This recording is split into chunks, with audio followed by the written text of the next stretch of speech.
Hi! The only thing that I forgot to test was the microphone, and of course it was not working. Hi, dirties! I'm back! Hi, Jumper! Hi, Daniel! Zem! And someone! Hi! Welcome back, thank you. It's good, okay. I have very conflicted emotions about coming back. I would like to say that it's not good coming back, but it is good coming back. Hi, Rose! Welcome. I wish I didn't come back to Brazil, but I would like to keep streaming on Europe. So yeah, that's the conflict. I'm happy to be back to streaming, but I'm not happy to be back to my house. I want to have another house now.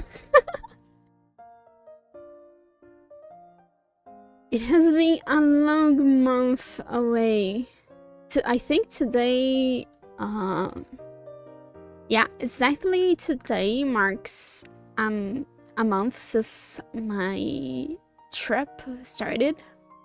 I came back last week, and I was taking a short time to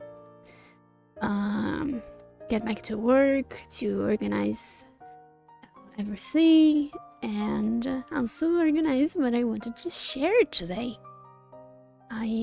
Since the beginning, when I knew I was gonna travel, I decided that I wanted to do just chatting stream, to share pictures, to share stories, because like maybe there are people that will never be able to go to where I went, and maybe there you will be able to go, and maybe the information that I share will help you and will be insightful. So it's both ways. And for people who already went there, I think it's fine, it's cool, and it's fun to think that, yay, we stood in the same place, even though very far away from each other, like in time. Okay, so today will be very mumbling. I won't be playing anything, I will just be talking and sharing pictures and a bit of story from every picture and the places. I selected 110 pictures from all the cities that I went. Hello, Hayden! Welcome in. We took more than 6,500 pictures. Missed you a lot, Swar. Welcome back, Swar Confetti. Thank you for resubbing. I'm not sure if Twitch sub prices is updated. They sent an email saying that it will change the price, but I forgot to check when. And I am thinking about that because that's not cool from Twitch. It is updated, okay. I don't know what to do. I'm not feeling cool about giving more money to Twitch. I don't think it's fair for everyone because they didn't give us anything new. You as a viewer doesn't have anything new. So I don't like it.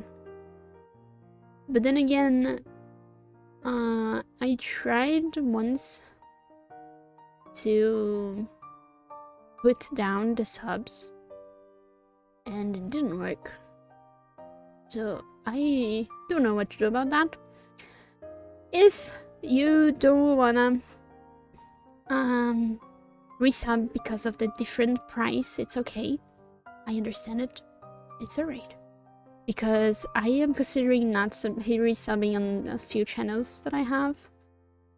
Because of the change, and I many things are happening in real life and I might need the money. July 11, next week then, I see. Personally, I don't want new things for myself. I would support the streamer I like. There we go. But that's the problem, like, it's more support for the streamer if you tip them directly instead of subbing into Twitch. Because through tips, we get like 90% or more of revenue. And boy, I don't want your money. You are my friend. You live close by. you want to support me? Give me 20 bucks every month. No, it's okay because it's not the same price. Give me 10 bucks. No, 5 bucks. Give me 5 bucks every month. Like when we meet each other. But I don't need it. I don't want it. It's not. Of course, that when when the Twitch payout comes, it's cool because I can save it and do some cool stuff. But it's not about that. It's not about that. So I am considering either shutting down affiliate, so the ads will be different, and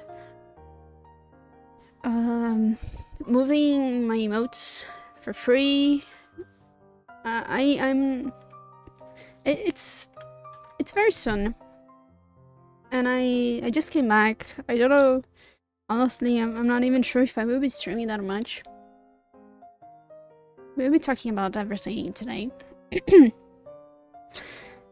If tips wouldn't let me watch without ads, it would be more than happy. Yeah, but you can use ad block, it seems.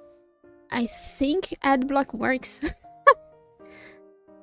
There's a new raid command for the streaming raid browser. Oh. I know that there's new moderations tools coming out. Today they release a new moderation tool. It's fun. I mean, not fun, but it's important. But I don't know.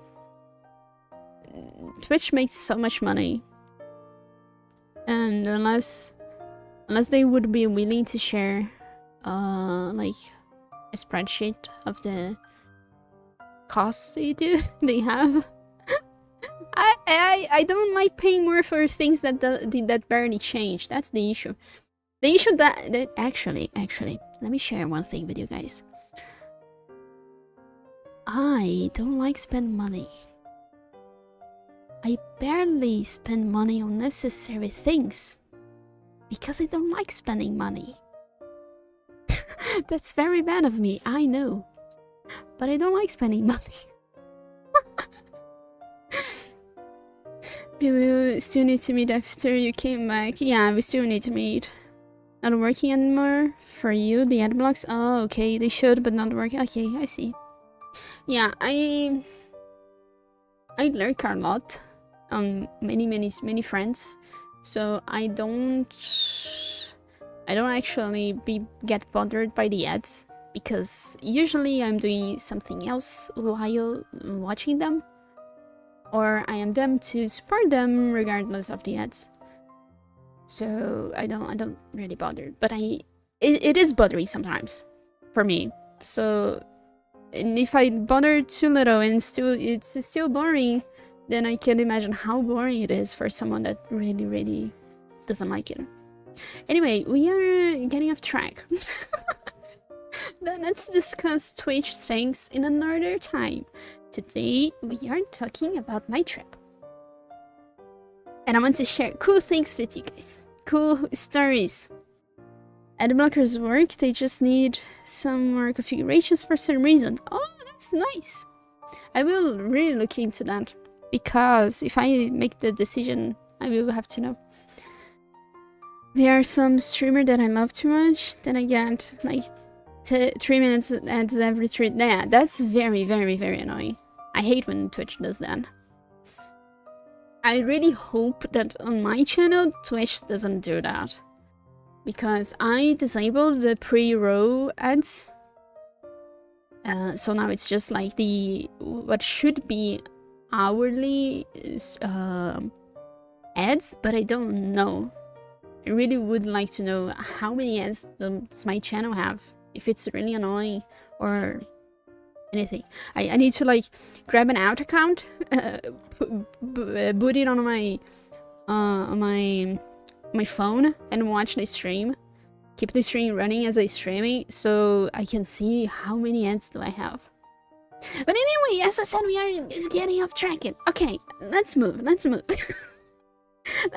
the trip. Because if we are allowed, we won't ever talk about it. And I really want... okay. I couldn't make the capture work the way I wanted. So I will be doing the very safe thing that is sharing my entire monitor with you guys. I hope nothing bad happens. I hope nothing bad happens. Here. Okay, it's all black right now because I muted. I figured it off, but here it is. I hope nothing will pop out and screw me.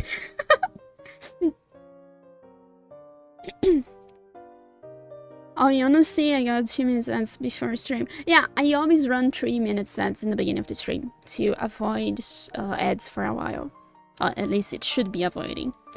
So, as I said, on what day was it? On 5th of May, I traveled to Italy. We got a flight here in São Paulo. A direct flight to Milan, North Italy. It was during the night. We took the plane here around 6 p.m. and we arrived there, I think it was 10 a.m. I don't remember. It was a 12-hour more or so flight. It was a very long flight. It was my 4th time getting a flight in my life, but it was the longest. Like all the other times that I got a flight, it was a 1 hour flight. So having 12 hours inside the airplane was really something. really something. Let me know if there should be music. Let me know if it's loud or low. It's the usual BGM that I have for the Chinese stream. And 4 times more than me for hate. Yeah, I took yeah, it's actually now it's 5, right? Because I came back with another plane, so 5 trips. Music's alright. Okay, good. And I shared with my friends the next day. The first thing that I did when I stepped on Italian soil was to be sick. Amazing, right? I felt very sick because the breakfast that they served didn't hit well in my stomach. And then I felt very sick. I took a medicine to preventing me to throw up. And that put me in a very bad state of sleepiness, of dumbness. It's a side effect of said medicine.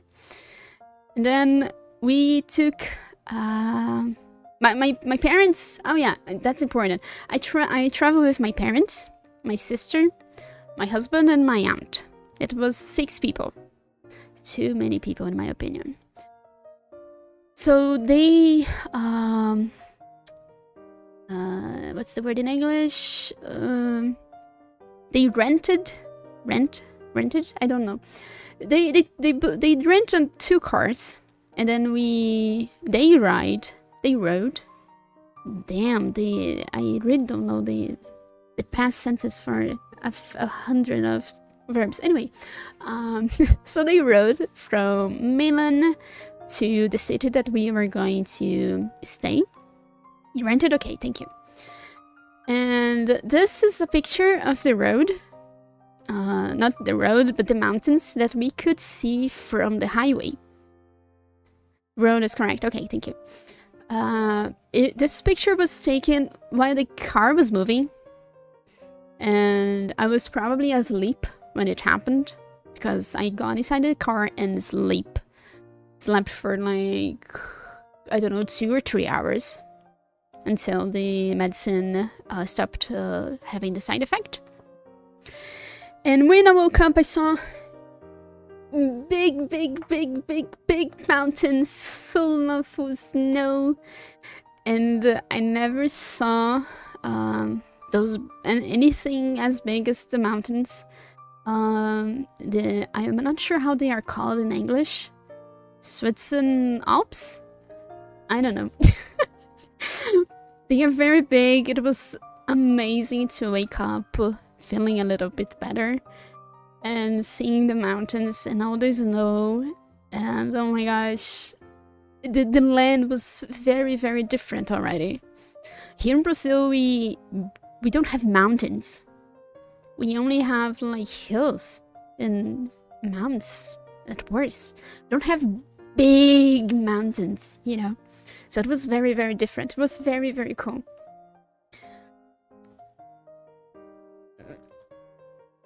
And one thing that happened, this is still on the car, we noticed that everything, anything, could be very cool.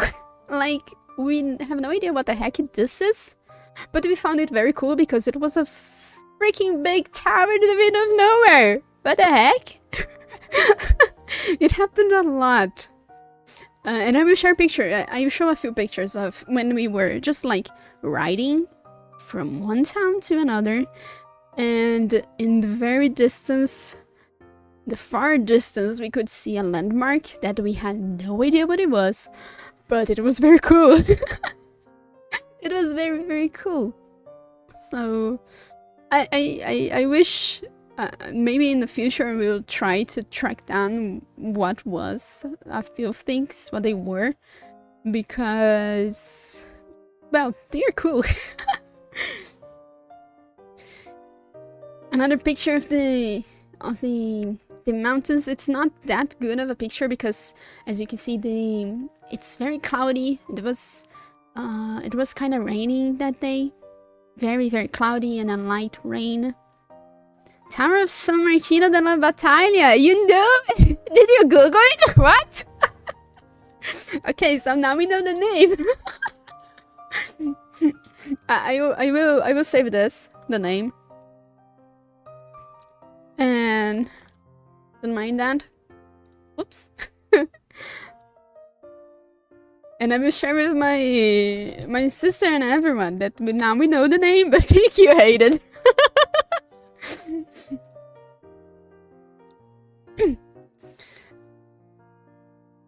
Oh yeah, very important.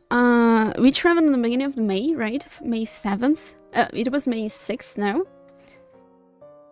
Tell me when day.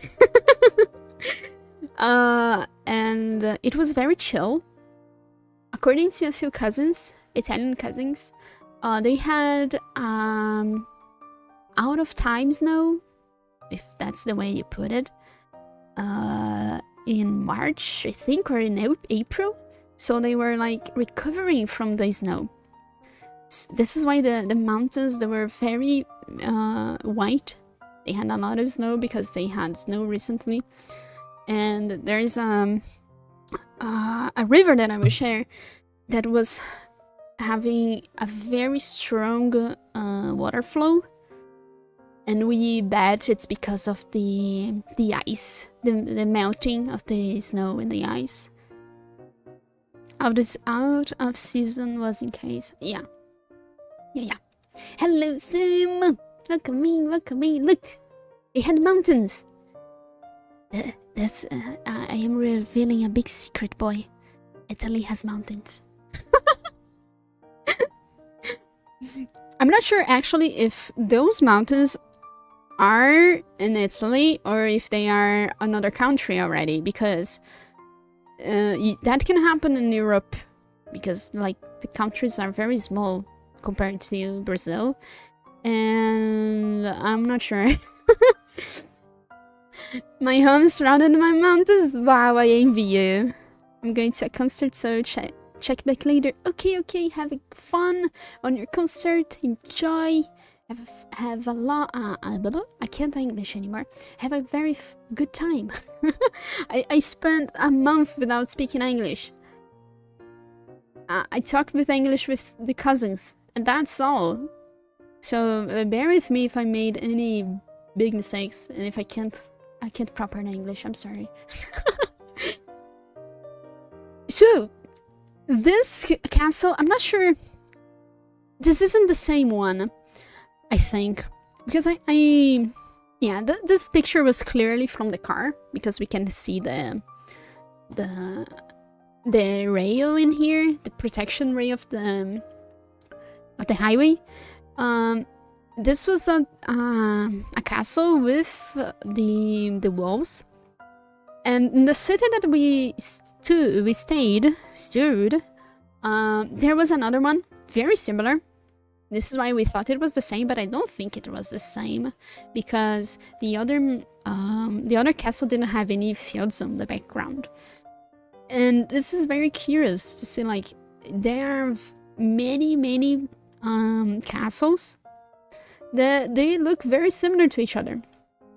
And I think my Italian cousin said that for a few of them, the architect guy was the same one. I know that two that I visited, he said it was the same architect, so that's why they are very similar. It was the same guy that built both of them. That's very interesting to see. This is in the Veneto region, near Verona and Vicenza. That it's where we were going, near that place. And the general aesthetic, building aesthetic from the Veneto, it's very different from Tuscany, and you guys will see that when I reach Tuscany. So, mountains in a valley in clouds. This is the view from the house that we stood, the Airbnb that we stood. As I said, it was very cloudy for the 2 or 3 first days. We even caught rain on the second day. We had to use rain cape rain cape. Yeah, it was very cozy. The downside was that the house was kinda cold because it was up in the mountains. We could have turned the heater on, but then that would have extra charges, and people didn't want to spend money on that. So we braced ourselves and lived through the dark, through the cold. It wasn't that cold, but it was a little bit. We stood in a city called Marostica. It's a small city close to Bassano del Grappa. That is also close to Vicenza. Vicenza is the bigger one nearby. Just make a Sbarbohita? Yeah, I did that. So Marostica is very small. It has a castle, I will show you. And it's very there, like in the middle of the mountains. And there is one thing that I found it very interesting, is that like you have a city that is Marostica, and then you have tiny little villages scrapped throughout the land. Like the one that we can see in this picture, technically it's not Marostica. Like it's not part of the city. It's just a small settlement with a few houses, a restaurant or two, maybe a convenience store, a grocery store, maybe not even that, just houses. And there is a lot of those. My cousins, my parents, not my parents, my family, my relatives, they live in a sort of village like that. on the outskirts of Marostica. So it's very curious to see the difference from the way we live, like here in Brazil, just in big cities. And when you don't live in the city, you live like in the outskirts, and you're considered like you live in the countryside. And technically they also live in the countryside. Cousin said that, yeah, we do live in the countryside. It's not a big city in here, it's not a city. So it's very different to see how the same word, the same concept, can be very different from one place to another. The culture, it's like a shock of culture, you know? This picture, it's not very important, but can you guys try to guess what time was it when I took this picture? What time of the day it was? The sun is setting. It's not rising, it's setting. And it was a very pretty sunset. It's a very 3 p.m. No. We went there in spring, mind you that.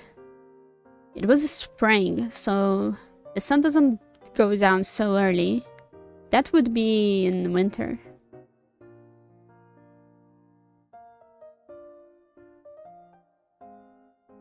That's a very interesting thing that I noticed about the sunset.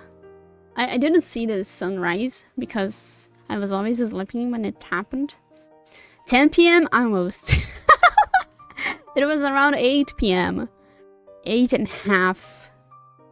Around 8 or 8:30. And that's insane, but for us in Brazil, we usually in summer, the sun goes down like 7 something at most, to be almost 9, and it's still bright outside. It was very shocking. But then when the sun goes down, it instantly goes dark. It's like in a gap of 15 minutes, it's hella dark. Super scary. Because like we took this picture, we were in a pizzeria. Took this picture and then hopped in the car and went back to the Airbnb up in the mountains.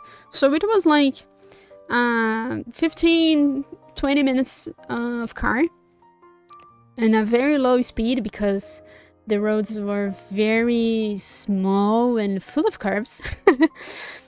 And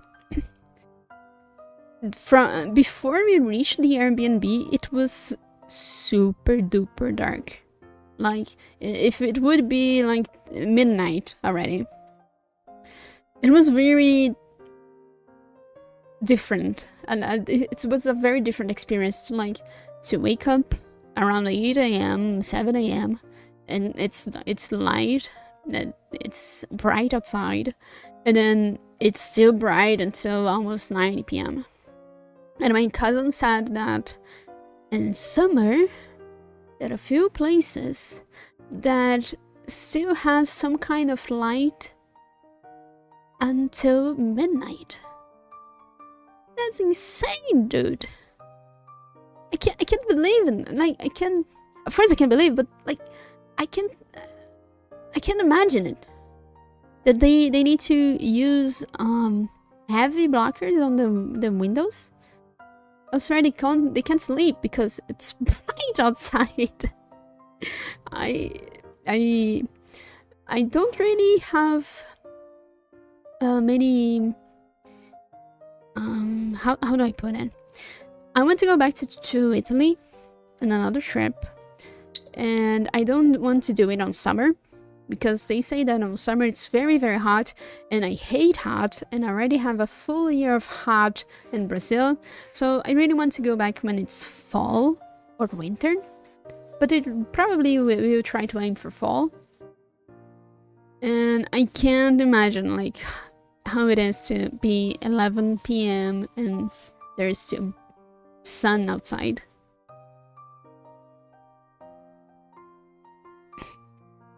It's a very different, very different. Might happen on different, for sure happen on different countries of Italy. No, not Italy, of Europe. So I bet like someone in Mahoney can attest that in Germany it happens some way similar. One of the castles, one of many, I assure you. This is called the Lower Castle of Marostica, because Marostica has two castles. Technically, it's just one castle. This is like the entrance of the castle. You can see that beside the building, on both sides, there's a wall. And this wall goes way far away and goes up the mountain and finishes on the upper castle. I have a meeting right now. I'll be looking for a while. It's okay. Thank you for looking. And one thing that is very cool about this castle, the lower castle, we unfortunately couldn't see the upper castle. It was closed for renovations, so we couldn't see it. We just saw it from below. So above the lower castle, during the night, they turned on a few lights that makes this wall that you are seeing in the picture be painted with the Italy. I forgot the word. Shit. This thing in here. This thing.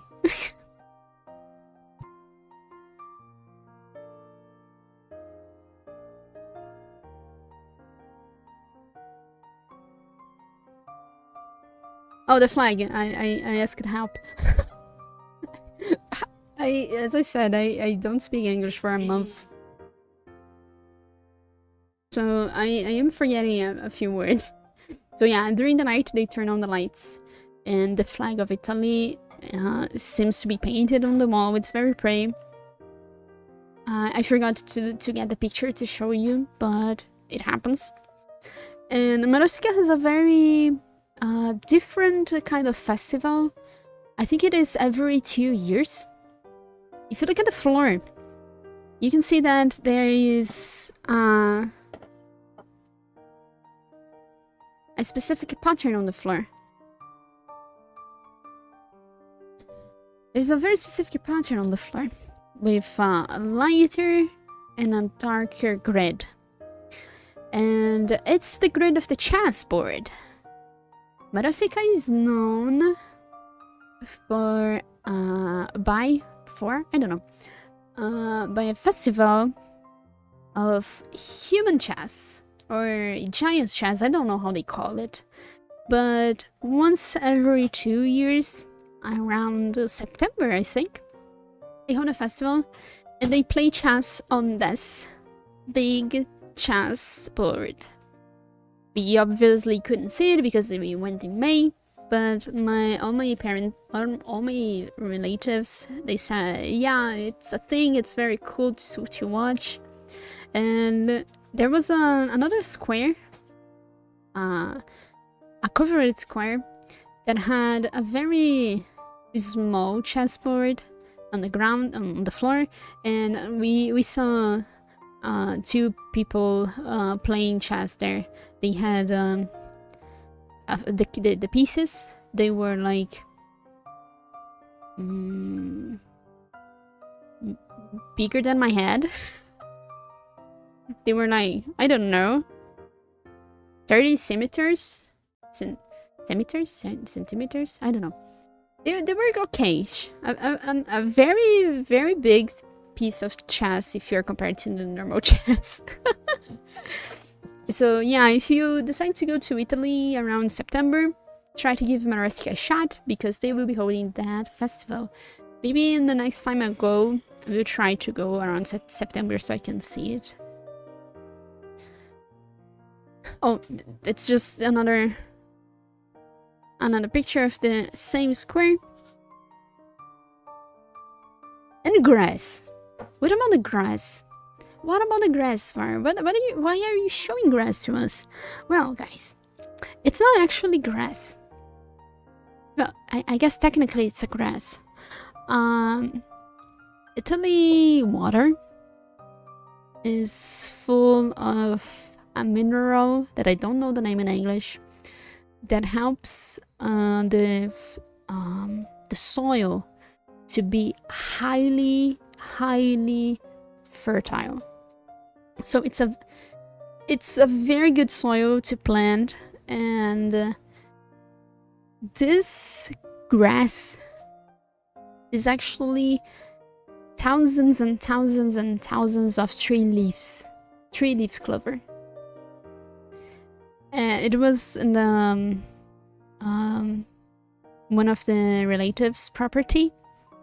We look at the floor, we don't look at the grass, and hey, it's a tree leaf clover. Cool. And then we instantly start looking for a 4-leaf clover. And we found it. I found one, my husband found another one, and my sister found another one. So all the three of us have each one 4-leaf clover, an Italian 4-leaf clover. So if a 4-leaf can bring us good fortune, an Italian one would definitely bring us back to Italy. This is what we hoped, we prayed for. It was very... I don't think I ever saw so many 3-leaf clover in the same place. As my father told me that they only grow in highly fertile soil, so I never saw so many of them. It was very, very different. And I am very happy that I have my 4-leaf clover. Alright, next, we went to another city then. This was in a gap of 2 days. This was the second day of the trip, and the day after we arrived.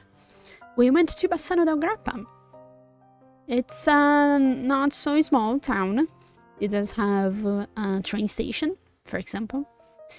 And I selected this picture for a very particular reason. And you guys will never guess, because I only understood what happened in here on this picture. And a few days later, when we went there with my cousins, because Bassano has a bridge called Ponte Vecchio, that is old bridge in English, literally old bridge. And it's a very famous one because it's made entirely of wood. The foundation is wood, I will show you. And on each side of the bridge, there's a distillery, a bar that produces grappa. That is one of the town's drinks.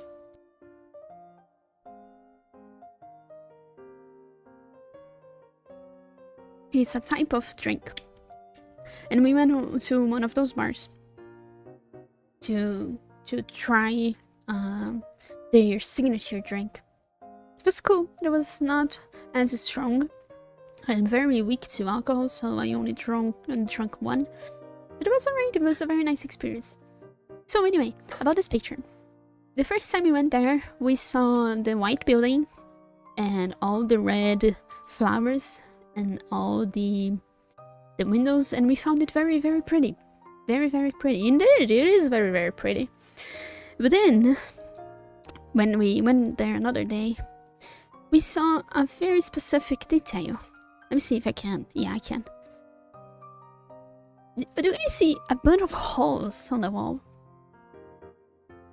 These are not holes out of deterioration, and it's not a sign that the building is old. No, no, no. It actually is bullet marks. Bassano was invaded during the Second World War, and a very fierce battle happened on the bridge, and the buildings were damaged. They kept it that way because, well, it's history, right? Don't shoot at me! Don't shoot at me! And when I realized that, whoa, that's true, right? I am stepping in a soil, in a land that was severely damaged by war. We never had a war in that kind of proportion in Brazil. We have a few civil wars, but very small. And we had one war with a neighbor country, but it wasn't that big. And it was something to understand, to realize that, yeah, that building, it was gunshot. Not the building, the people that were in front of the building or inside the building. Kinda morbid to say, but it's part of being there. It's part of living through the history. This history that already passed, right? And it's important that we understand what happened and doesn't let it happen again, if we can. Either way, it was a very pretty sight, but it does hold a very different meaning to me now. And here's the bridge. The bridge, I'm not sure if this bridge fell. I don't think it did fall. It wasn't that damaged during the war. And it's, as I said, entirely made of wood. The beams are wood, the pillars are wood, the foundations are wood. And it's very, very pretty. And here the foundation! I mean it, guys. It's wood! It's just like Venice. It's all made of wood. And it's unbelievable, like... how? How does the wood doesn't spoil? Because wood in contact with water, it doesn't spoil. Why this one doesn't? Well, I'm pretty sure that they had a very nice chemical thing going on, for sure, to protect the wood.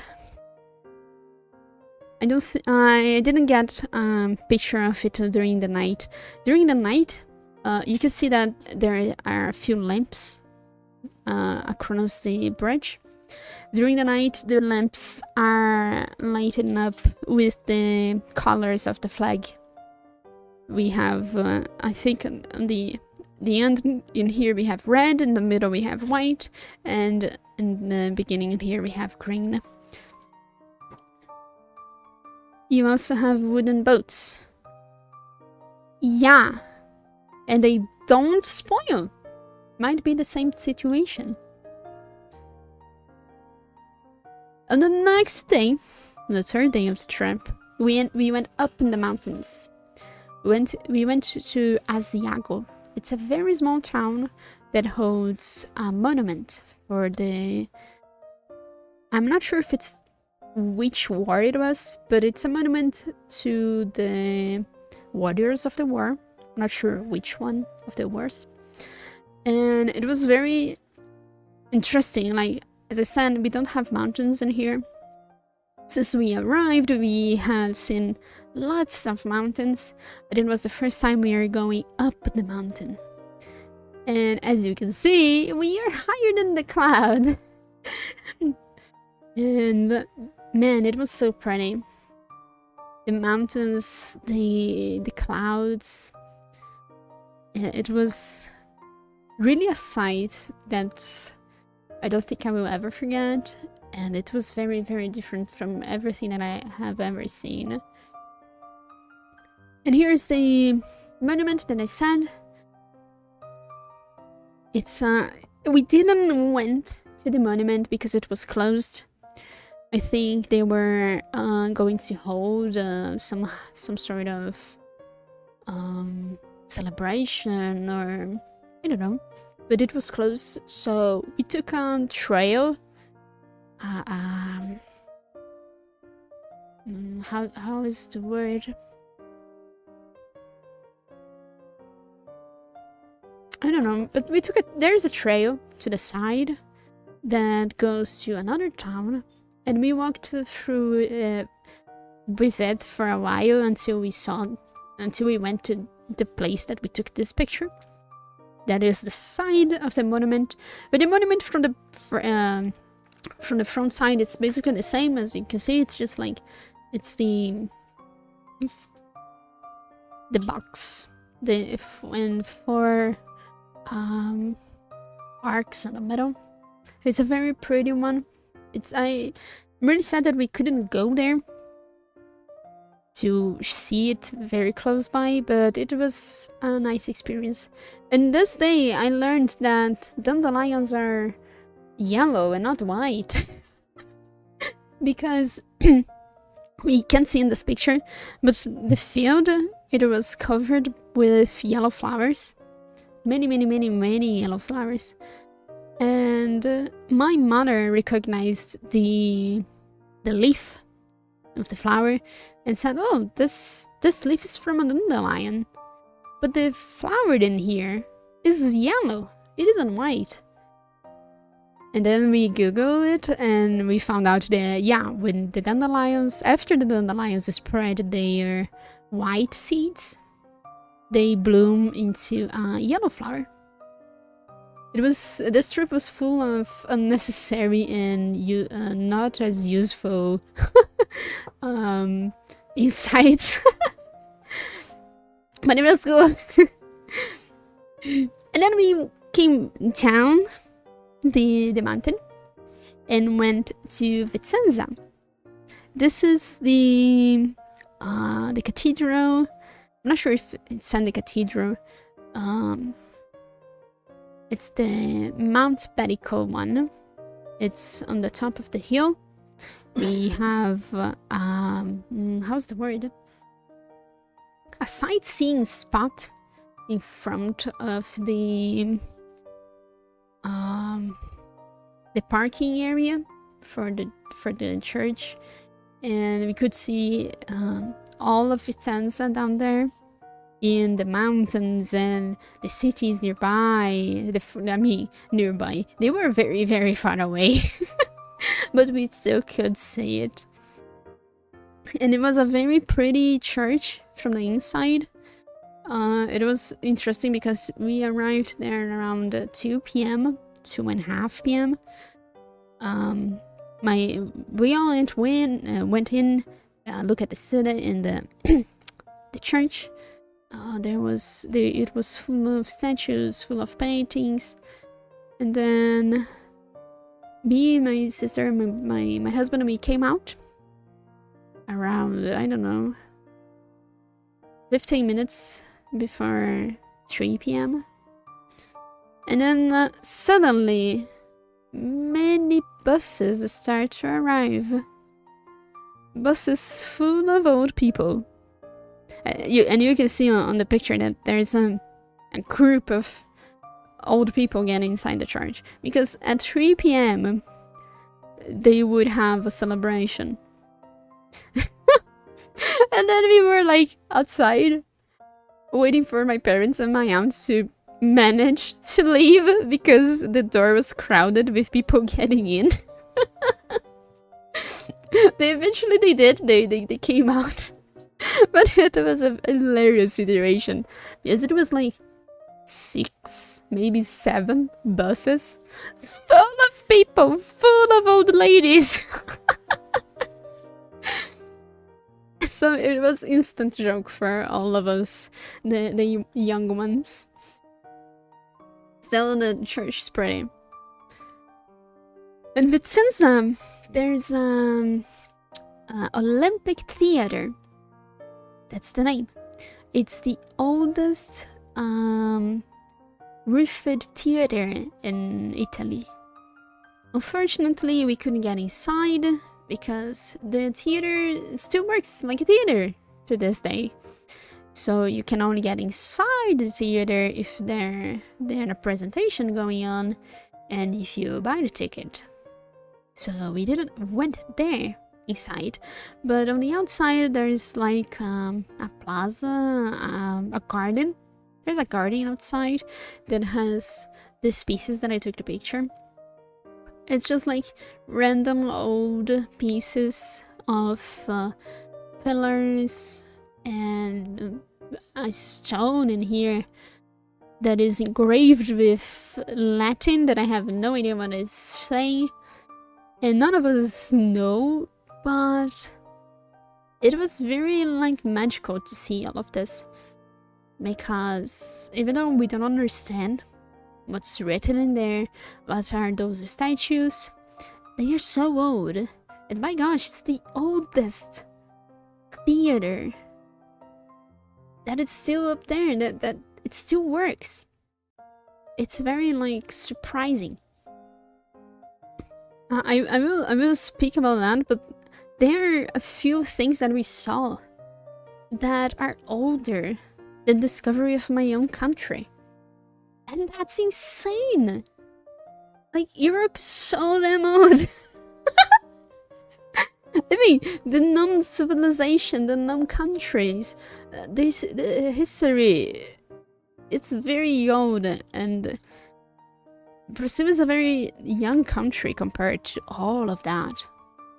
And it goes even deeper, the rabbit hole, if you go to like Egypt or something. We are not going that, but we are going close, and you get what I mean when we reach that point. Nearby I think it was in front of the Olympic Theater, there was this building that I have no idea what it is, but I liked the pillars. I pretty much enjoy the Roman aesthetic, the pillars, the statues, the Pantheon. I really like the whole aesthetics, and to see many places like with that architecture was very cool, because there are a few things that you only see in books, you know. Palazzo Chiericati. I see. How you are doing this? are art museum. Oh, nice. Yeah, we didn't get inside, especially because we went there on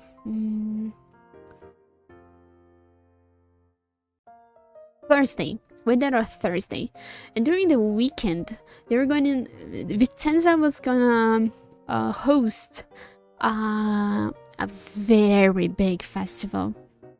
It's a festival that, if they told me right, it happens every year, but the city that holds the festival changes, and it's a festival celebrating the Alpini. That's what they're called. If I understood it correctly, it's like a forest guard. They were very important during the wars, it seems. Many battalions that fought in the independence wars and something like on those lines, and they are very praised, and people are very like respectful towards them. It was very nice to see. So Vicenza was crowded and very busy, and we didn't enjoy the city that much. And this is a funny story. Let's go with the first funny story of the trip. In Vicenza, we found that fount. It's a pretty one. The what's the word? The thing in the middle with simulating two kids. It's pretty, okay? Don't get me wrong, it's a pretty font. My sister, she's an architect, right? And we crossed beside this fount, and then everyone looked to the fountain and said, "Oh, it's a pretty one." And my sister barely gave it a sight. I barely gave it a sight, to be honest. I look at it, acknowledge it, and move on. And then my father was, "Hey, hold on, it's a pretty fountain. You're not gonna look at?"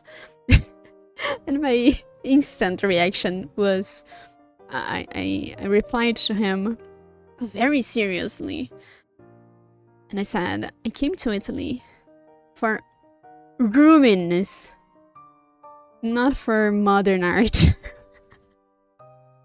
So yeah, any building that seemed to be old was having way more attention than that pretty fountain.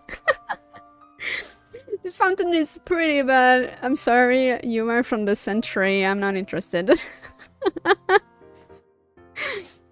And it happened a lot of times.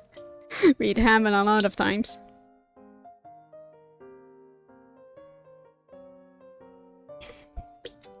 There were times that, like, we were walking and there was a very small street that had nothing on the street. It was just a very tight street with buildings, with houses, and it was pretty, so we stopped by and took pictures.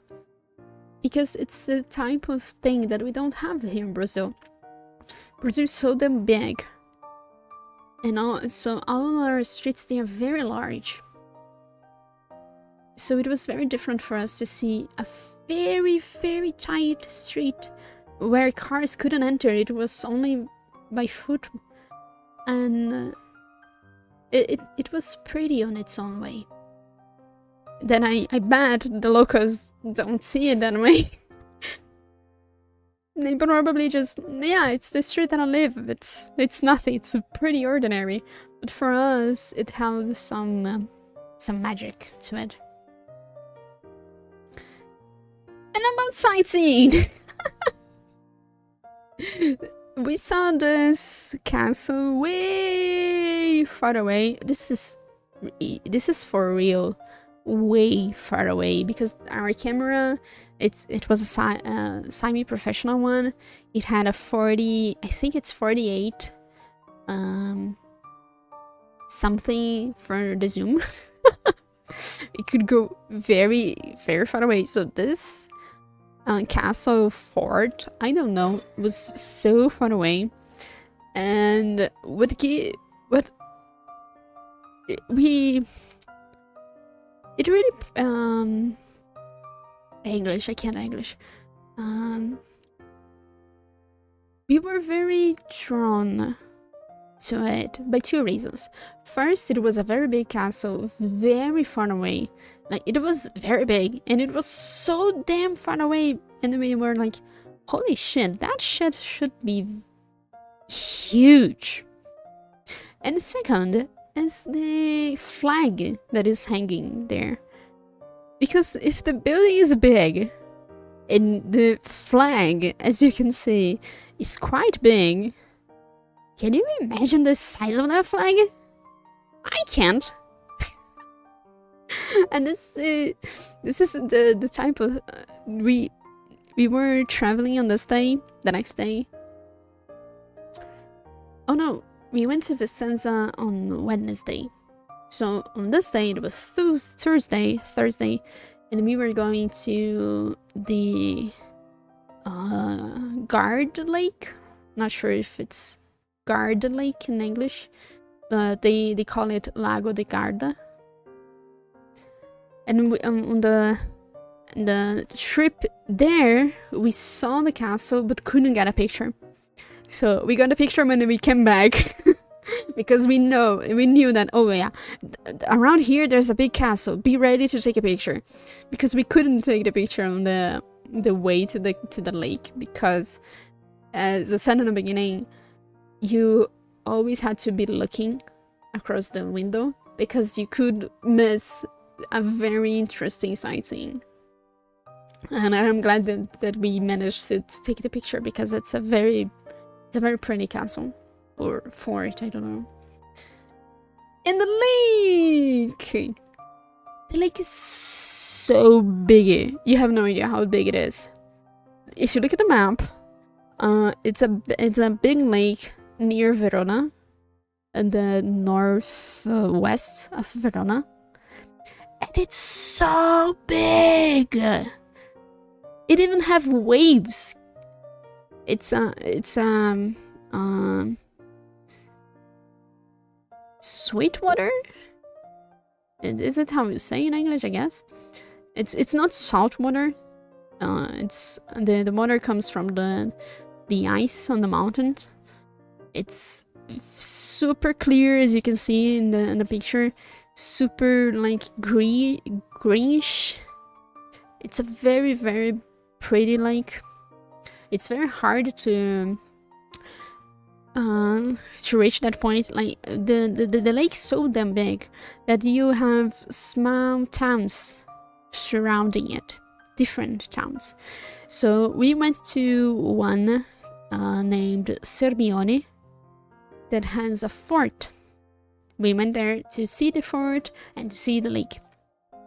It was very hard to find a place to park, because the place was crowded with people, crowded with tourists. It was insane. But it was a very pretty place. I'm glad we went there. And this is the fort. Sirmione is a town that goes I'm not sure how is the word in English. Peninsula? Peninsula is in Portuguese. I'm not sure if it's a piece of land that goes inside the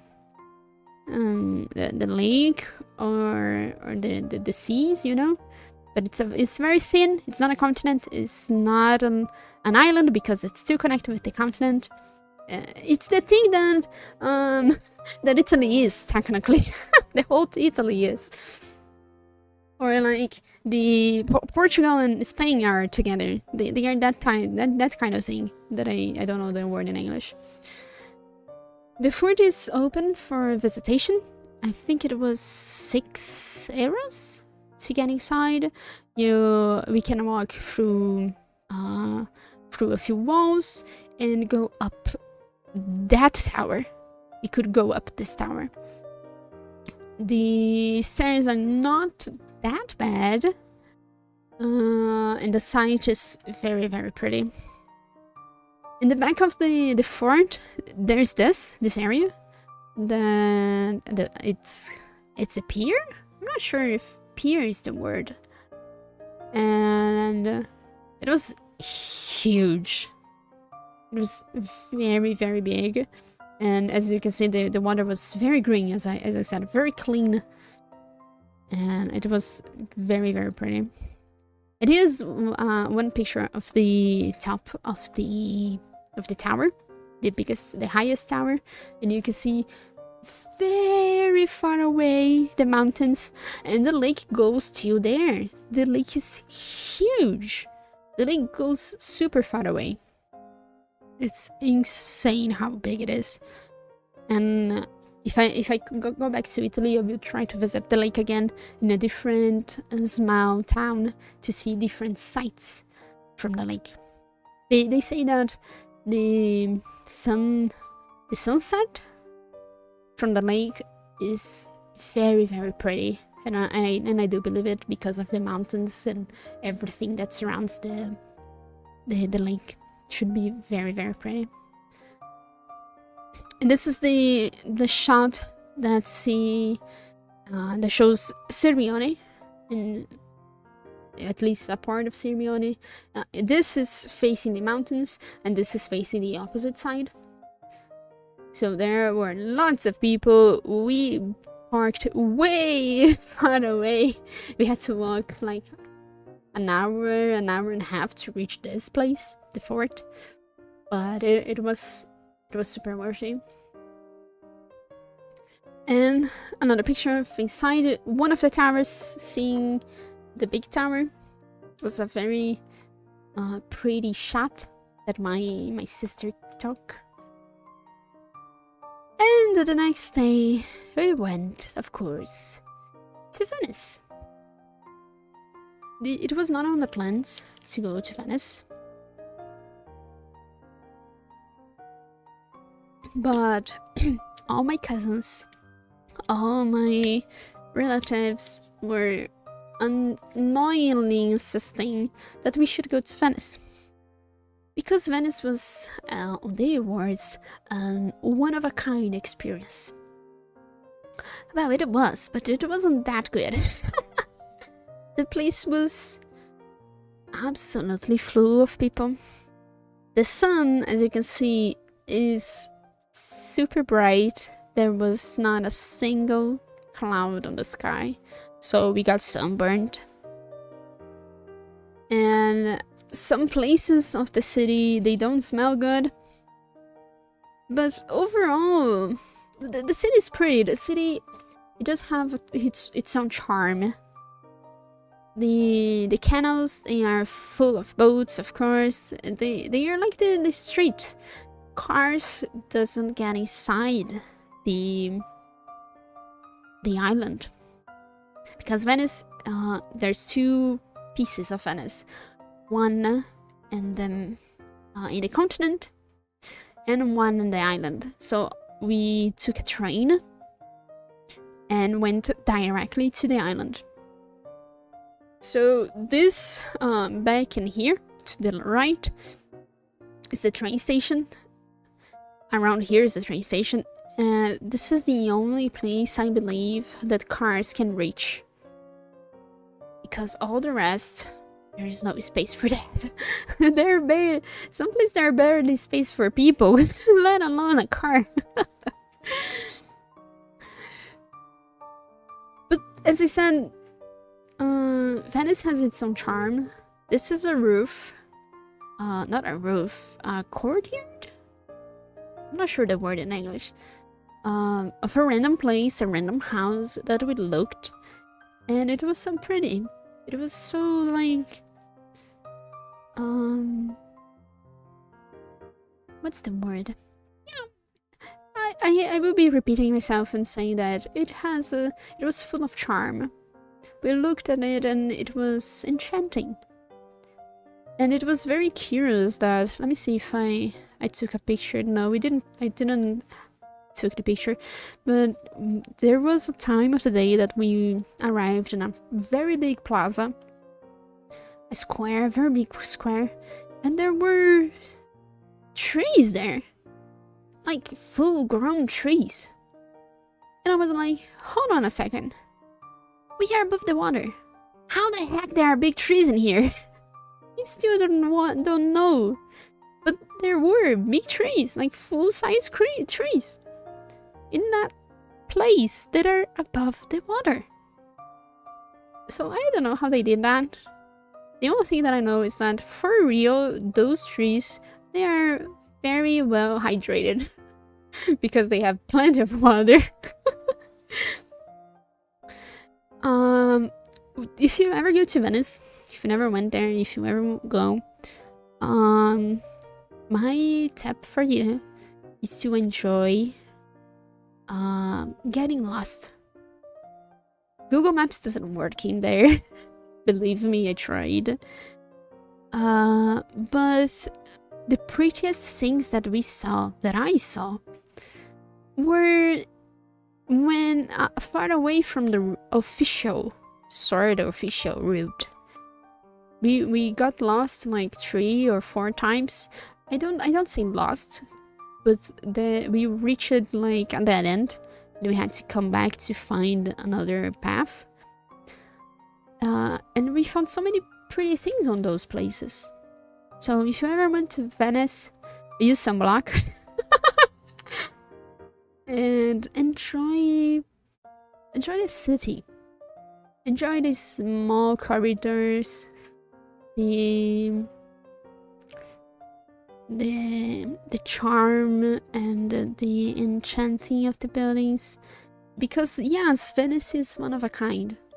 It's a miracle that it still stands. and they are working to keep it to keep up. But I feel that I didn't enjoy Venice as I wanted, and if I am ever returning to Italy, I will be going to Venice again to try to enjoy the city the way I wanted, because you never know the surprise you can have on a path that is the wrong one. There was one of the paths that I took that was the wrong one, that had so many small restaurants there.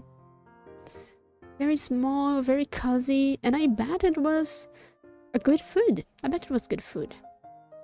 They were very, very charming, and I will be repeating that word today. They were very unique, and very unique, however. But the big thingy about Venice is the San Marco Cathedral. If you ever played, Assassin's Creed, you know what I mean. And holy shit, I really want to play Assassin's Creed again, Assassin's Creed 2. And the cathedral is huge. You have no idea how big it is. And what shocked me was that the whole, at least the outside, the outer layer of the cathedral was made of stone. Not like, not stone, it's, okay, I will have to, oh no, I need a translator.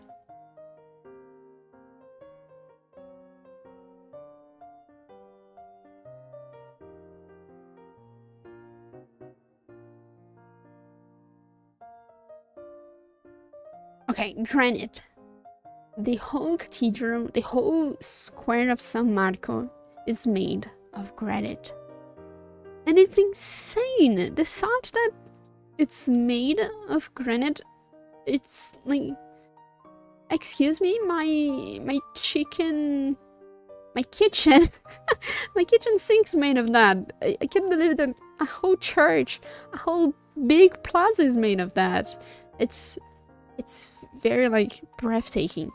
When I didn't know that. We reached the plaza, I looked at the church, and I was, hold on a second. Is it granite? And then everyone around me, yes, it's granite. And I was, holy shit. Hi, crew! Because the churches are super corrupt and had so much money. I know! We're not getting to that point yet. I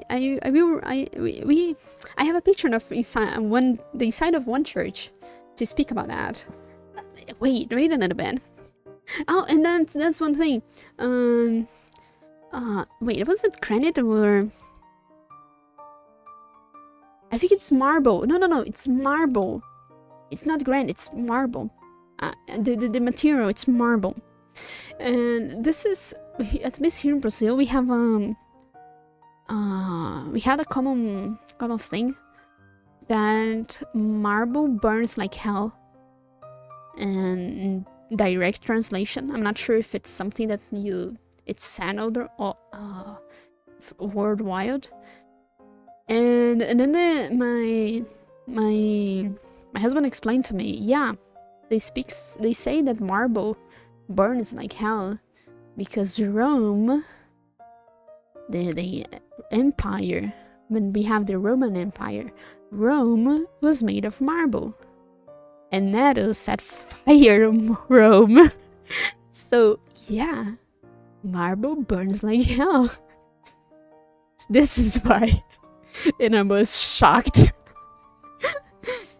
So, very pretty plaza, super full of people because everyone goes to the plaza of San Marco. There was this building on the side that I have no idea what it is, but it was huge. And look at this picture. I don't know who took it because we had several people taking pictures during the trip. But look at the size of that. That was huge. That should have, like, I don't know,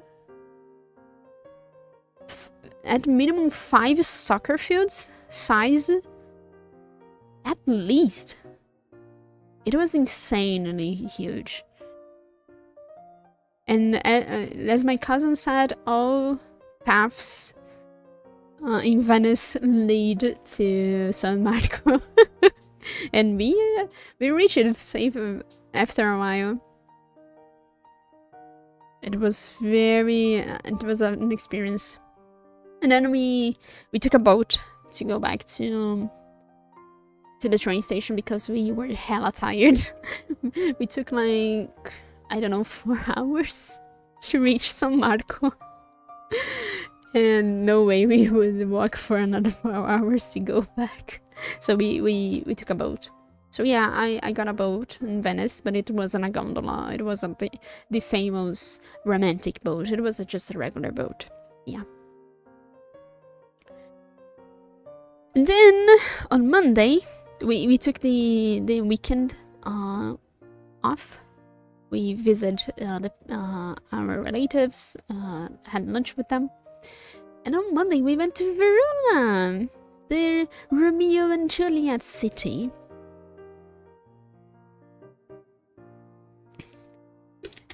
This is another bridge that no, this bridge is not called Old Bridge. It has a name that I don't remember. But if you look at the bridge, you can see that the middle of it has a different material from the corners. This is because during the war, Verona was bombarded and the bridge was destroyed. The middle part of the bridge was destroyed. We saw a picture later that showed the destroyed bridge. So they rebuilt it with a different material. This is why when you look at the outside of the bridge, you can see the difference. The older bridge is made of stones, and the new bridge, the new part of the bridge, is made with bricks. It does add a bit of charm to the bridge, but as I said before, to walk in a place that suffered from the wars, it's a very unique experience. And Verona was so pretty, so cool. Verona was the first place that we saw something like this picture, but afterwards there were many places that held it was what's the word? A hole on the ground, and inside the hole you can see like another street. If you can see the picture, it doesn't show very well because of the glass was very dark, very it wasn't clean, but you can see that there was another path in there full of drawings. And that we found another ones similar to this one in different cities. During excavations or buildings, constructions, they find this type of relic. And I believe in some places, I don't think in all times, they try to preserve it because, well, it's history, right? It was very, very cool for us to see this type of things. And as I said before, any small street can be pretty, any landmark can be pretty, and this was just like an arc, an opening of the wall, the wall of the old castle, the medieval Verona, and it was just a crossroad now. It is just a crossroad with people crossing over, with the cars going under it, but we looked at it and we found it so pretty. Well, we took a picture. And it happened a lot. We were just walking and, oh, that thing, it's pretty. It is nothing. It's nothing ordinary. It's just an arc on the wall. Oh, it's okay. It's pretty. I would take a picture. It happened a lot. This is why we have more than 6,000 pictures. And of course, we have the picture of Juliet's house, Juliet's balcony. We didn't get inside. I think to get inside, I'm not even sure if they allow people inside, if it's a museum or so or something. I'm not sure. And you can see in here, down here, that there's a Juliet statue. And by tradition, you go to the statue and you hold its breasts for good fortune. I didn't, because I could only think about the charms. And I'm fine, thank you. I already have my 4-leaf clover. It's okay. Thank you. But yeah, it was a pretty statue. It was a pretty balcony and everything. A very pretty place.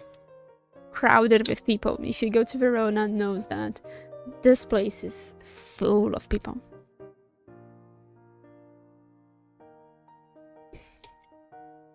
And Verona has a castle. The name you will never guess. Old castle. Literally, it's Castelvecchio. There are many places with the same name, like Ponte Vecchio, Castelvecchio. It depends on the city. Like, this is the Castelvecchio of Verona.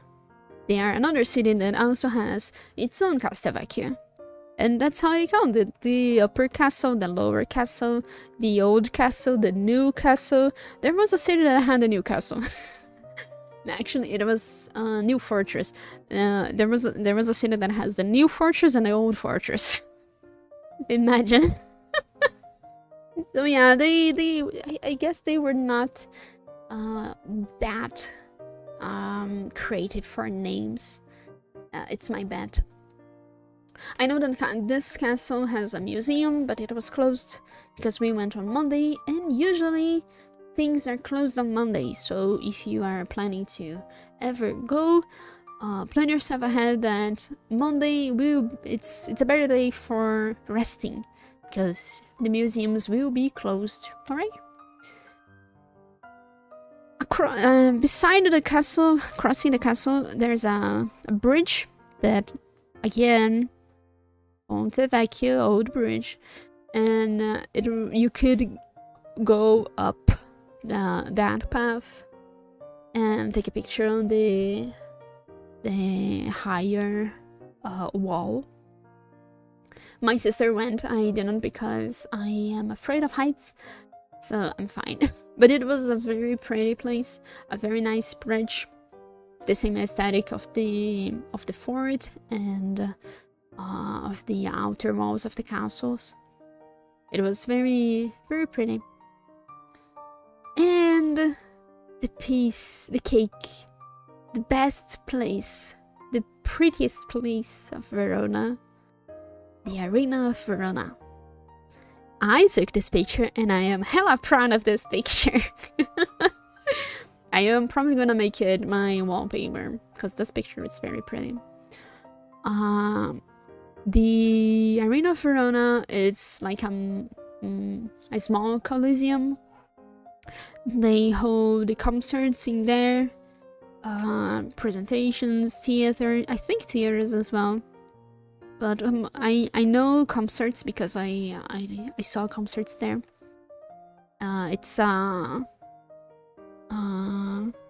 they use it for real. Like, it's an arena that they use it for art and everything. And on this picture, you can see a tiny little me in here. It is actually in the same size of myself, because I was in this picture. And look at how big it is compared to myself. The wall of the arena is 30 meters high. It's the same height of Cristo in in Rio de Janeiro, and it's so high. I was like feeling so small beside the wall, but it was like magnificent. I could only imagine how big the Colosseum is, because I believe that the Colosseum is bigger, because holy shit, the Colosseum is in Rome. It was the capital of the empire. It should be bigger.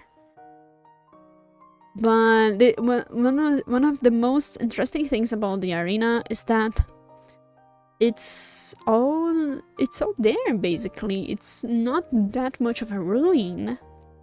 Of course, that the outer wall, this outer wall, it doesn't go throughout the whole perimeter, but I'm not sure if it fell on its own or if they put it down in a few places to preserve the rest, you know.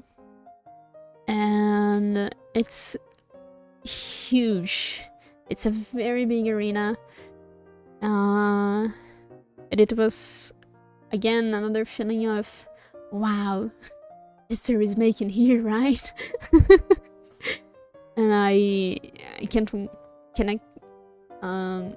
wait to, in another opportunity, go to Rome and see the Colosseum, because it should be big. If this one was big, oh my, I can't wait for Colosseum. And this is a picture of the Verona Romana, as they call it. That is the ancient medieval run. And you can see the arena outside the walls of the castle. And the place that we visited, I think it was around here. The bridge that we crossed, I think it was around here. Or this one. I'm not sure, because of course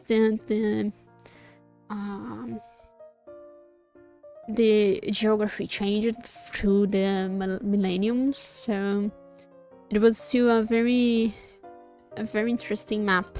This plaza in here, it's still there. We rested there for a while, and it was a very cool experience. Verona was 10 of 10. And then we went to Padua. Padova is how you call it in Italian. I'm not sure how you call it in English. Padova has the biggest square of the whole Italy. This I only have the picture of the fountain, and you can see, like, if I take a zoom in here, you can see there are pillars on the sides, and this plaza is called how's the word? I don't remember the word, but it's a plaza that it's known because it has 40 statues and are surrounding it. And we took pictures of all the statues. I have no idea who the heck they were. They were all philosophers, painters, bards, maths guys, all that kind of, you know. The only guy within the statues that I knew who it was Galileo Galilei. And there was 40. So it was many people, many scholars. They were all scholars throughout many fields. You can put it that way. I was sure one time or another that there was a Caesar in there, because there were like 2 or 3 highly Roman guys in like the armor, the old centurion armor, But sadly, no, there was no Caesars. If there was, in the past, they were probably taken down because Rome fell and the empire is no more. Which is sad. I'm kidding. I'm here for the statues and the ruins. And about the church, right? You're speaking about the church. Oh well. One of the most hello Sina, welcome in. How are you doing? Oh, Mace, hi, welcome in. How are you guys doing? We are reviewing the pictures. We are on Padova now.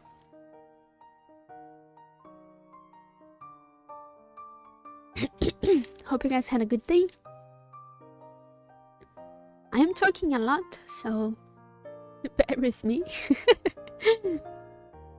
Corin spoke about how wealthy the church is, right? One of the most famous saints, Catholic saints, is San Antonio. I'm not sure how it's called in English. Saint Antonio, Anthony, I don't know. But he was born on this town, and so it has a whole cathedral made for the guy. And if people are to believe, he is buried in here. There's I don't know the name in English, but his coffin is inside here, if it is to believe. I'm not sure. And his church was, how can I say it? The cathedral was pretty.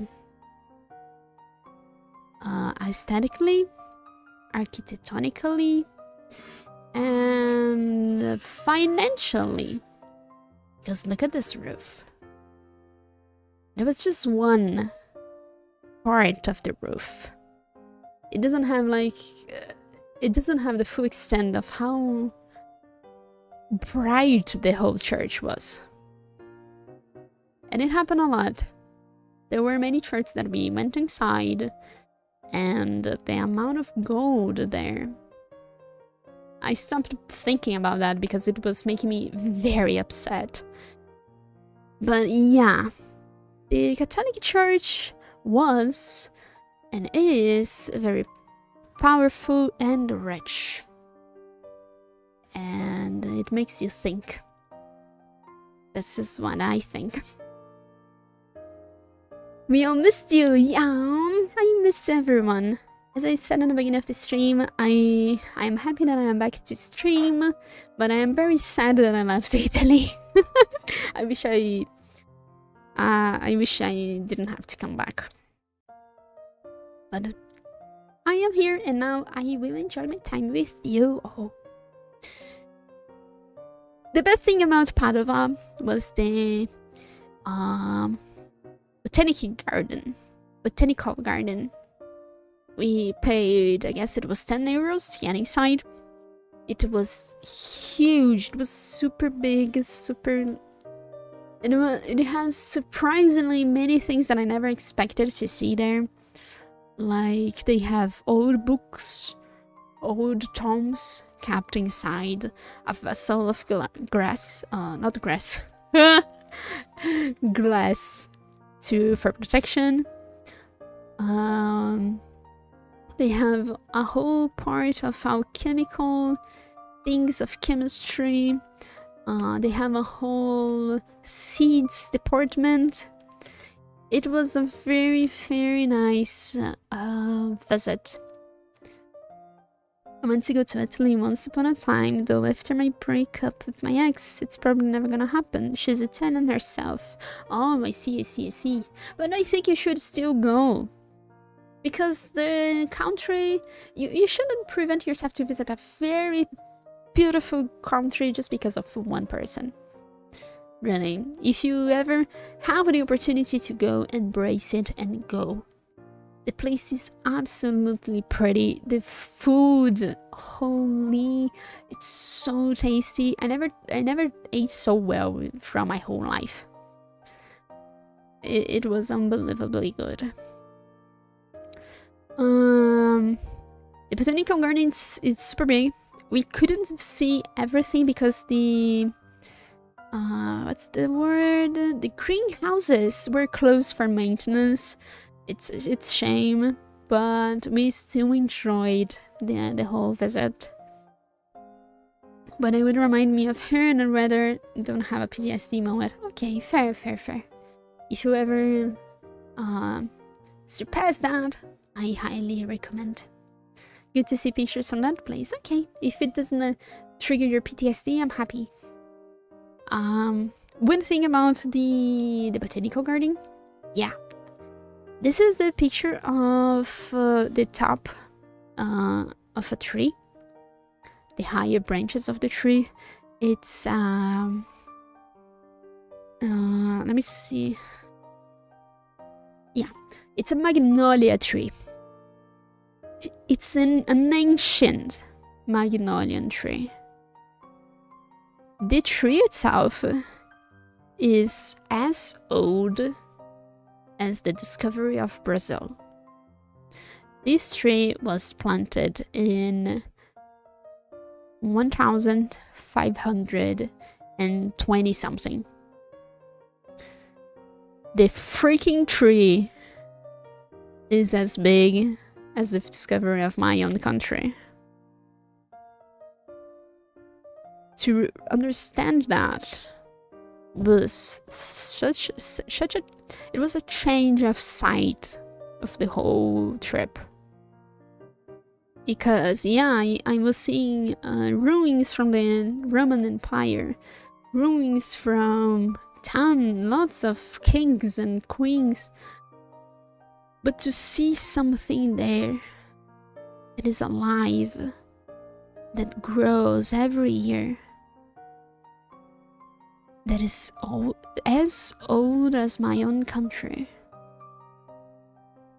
it was something that you can understand. Because, well, it's Brazil, so only Brazilians would understand. It was unique to touch something that is older than everything that I ever saw. It was like, wow, this tree is older than the acknowledgement of the existence of all the trees that I see every day. 10 of 10 would recommend the garden, the botanical garden. It was the best thing about Padova. And after Padova, we sadly had to say farewell to Veneto, to the region, the northern region, and then we went to Tuscany, the place, the region that is the favorite of the movies. This absolutely pretty, and it's a different type of mountains. I don't think this is considered mountains anymore. Like,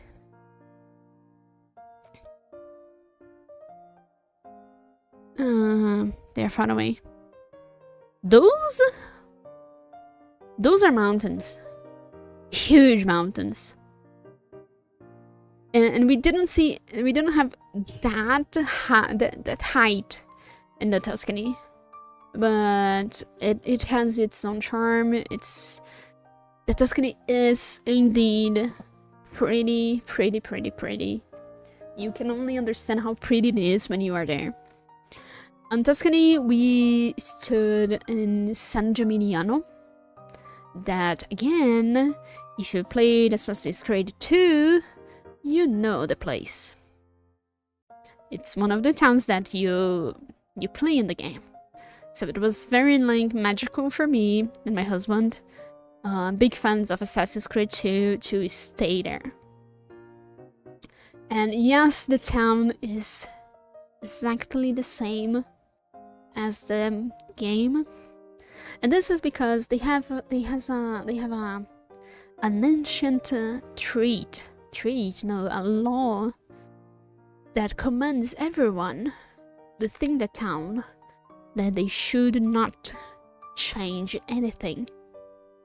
They cannot change the architecture of the place, they cannot change the color of the walls, they cannot change the roofs, they cannot change anything since medieval time. So San Gimignano is known as the town that stopped in time, because it is still the same town as the ancient time. Of course, then if you look at over the roof, you have like antennas, and you have a few power cables here and there. You have lights, but the whole place is beautiful. And here it is. I think San Gimignano has around 5 or 6 towers. There are a lot of towers. And I climbed all of them in Assassin's Creed. It was very interesting. Like, this is the main plaza in the center of the town. And we stood there, my husband and I, we looked at one of the nearby towers and we started tracking the path. Oh yeah, let's see, if we were to climb that tower, what would be the path? Oh, first we would climb that on the roof, and then we would start from there. Oh, take that opening on the wall, grab there, put your feet on the other one, and we started tracking that. We did that many times in the places that the game visits. And San Gimignano is really comfy. It's a very touristic place, so it's kind of expensive, but to see all those towers and the whole place so well preserved, it's shocking. Like, things from 1,000 years ago minimum, they are absolutely well preserved. It's astonishing. And you can see on the picture there is a line of people. That line of people is indeed in a line for the most delicious ice cream in the world. I had that ice cream, and I can tell you, yes, it was the most delicious ice cream I have ever had. It is, of course, in a competition. It was recognized worldwide. It has an establishment, a wall and everything. The competition that we won, and indeed it was so good. Jesus, and it was so good. If you ever go to San Gimignano, go enter that line and taste that ice cream. It's indeed very good. Another picture of the towers. There were, I think, around 6 or 7. It's 5 or 6 towers from small to tall. All around like the center of the town. And there's me in there because I was sitting that on that wall, looking at the view. This is in a higher part of San Gimignano. That is like a sightseeing place, and you can see like the Tuscany very far away. Save! Welcome in. How are you doing? Thank you for stopping by. Hello there. Did you ever played Assassin's Creed 2, Ave? Because I visited some places from the game. You have? Okay, so look, this is San Gimignano, one of the towns in the game. Yeah, we stood there. We were in we stood in a friend's house, and she lives in San Gimignano. And to look at the towers and imagine the path that we would do to climb it was very nerdy of us. Yeah. And I was saying that this is on the an upper side of the San Gimignano. You could see the Tuscany very far away, and it's a very different landscape from the north, and it's very pretty. The Tuscany is indeed very pretty. And then another day we went to a very small town called Colle di Val Elsa. And the city itself has nothing super extraordinary, but we visited a museum in there that was rather unique. It's the Crystal Museum. And it's not about minerals, no. It's about like glass and crystal and cups made of crystal, because crystal is different from glass. I learned that in the museum. if I have it how's the word in English? If you have a cup of glass, it is of course transparent, but it's not 100% transparent. It's still a little bit opaque. And if you see the reflection of the light in the glass, the reflection is like it has the color translucent. Yeah, that one. In the glass, the reflection of the light has the same color of the light. It's like white. If the light is white, the reflection will be white. But on the crystal cup, there's three main differences. It is way more translucent, way more clearer. It's like it's really, you can see through very well. It's the glass. If you have a crystal cup beside a glass cup, it seems that the glass cup is dirty. It's weird. And the glass and the cup of crystal, it produces that clear ring, clear sound if you tip in it. You know, on the movies that they toast, and when they touch each other's cup, it produces a very pleasant ring that can only be produced in crystal cups, not on glass cups. And the main difference is on the reflection of the light. In the crystal, you can see tiny rainbows around the reflection. It's very different. And now every time I get a new cup, like if I go to a restaurant, I get that cup and I look at the reflections just to see if it's made of glass, ordinary glass, or if it's made of crystal. This again is another not that useful knowledge that I acquired on the trip, and now I shared with you all. Go there and judge the cups of the restaurants that you go. Yeah, I can judge the restaurants, of course. And they're shipping out with glass crystals. Yes, glass cups. Indeed. But jokes aside, the museum was very cool. A very cool visit. They had small, how's the word? Like sculptures of glass out of like the medieval area, like 300 after Christ. There were some things very ancient in there, and we were like, how the heck this is still in one piece? How? It's glass, for God's sake.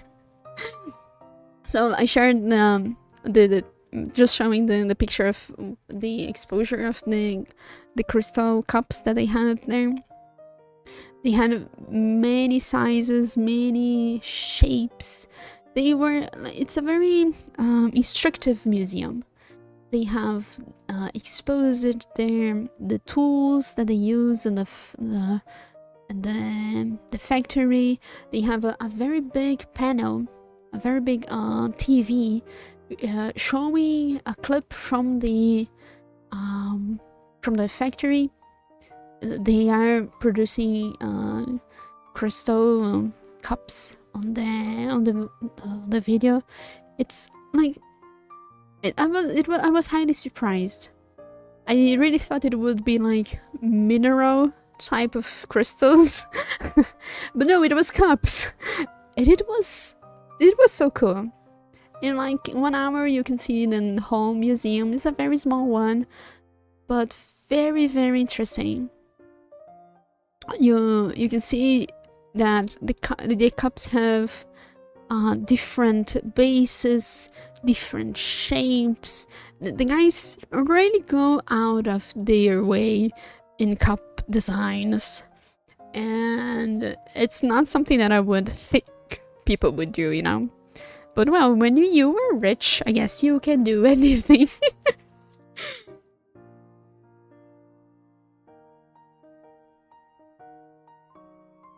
Right. And the same day, we had lunch in a very special place. We visited Monteliggioni. That is again another place from Assassin's Creed 2. It's your uncle's place. This small village that you rebuilt on Assassin's Creed 2. The walls are exactly the same from the game. It's a very, very, very small village. The main building of the game, it doesn't exist. It's the main building, the main house is based on a villa, a building near Florence. But in San Gimignano, in Monteliggioni, it's just the walls and a village inside. But the place is super comfortable, super cozy, super quiet. We had lunch there. We ate, I think the name is cinghiali. That's how they call it. That is boar's meat. We tasted boar in there. Boar is very tasty. It's a strong meat. It has a strong flavor to it. It's very unique. I never tasted anything like boar. Highly recommend if you ever go to Italy, try their cinghiali. That's how they call it. So we have lunch there, and after that we went to Siena. But when we were coming back from Siena, it was late already. It was dark. And then we saw Monteliggioni during the night. The picture is crappy because it was night. It was from the cell phone. We were far away, but you can have a perception, an idea that they light the outer wall during the night. And it's so breathtaking. It's so prettiful.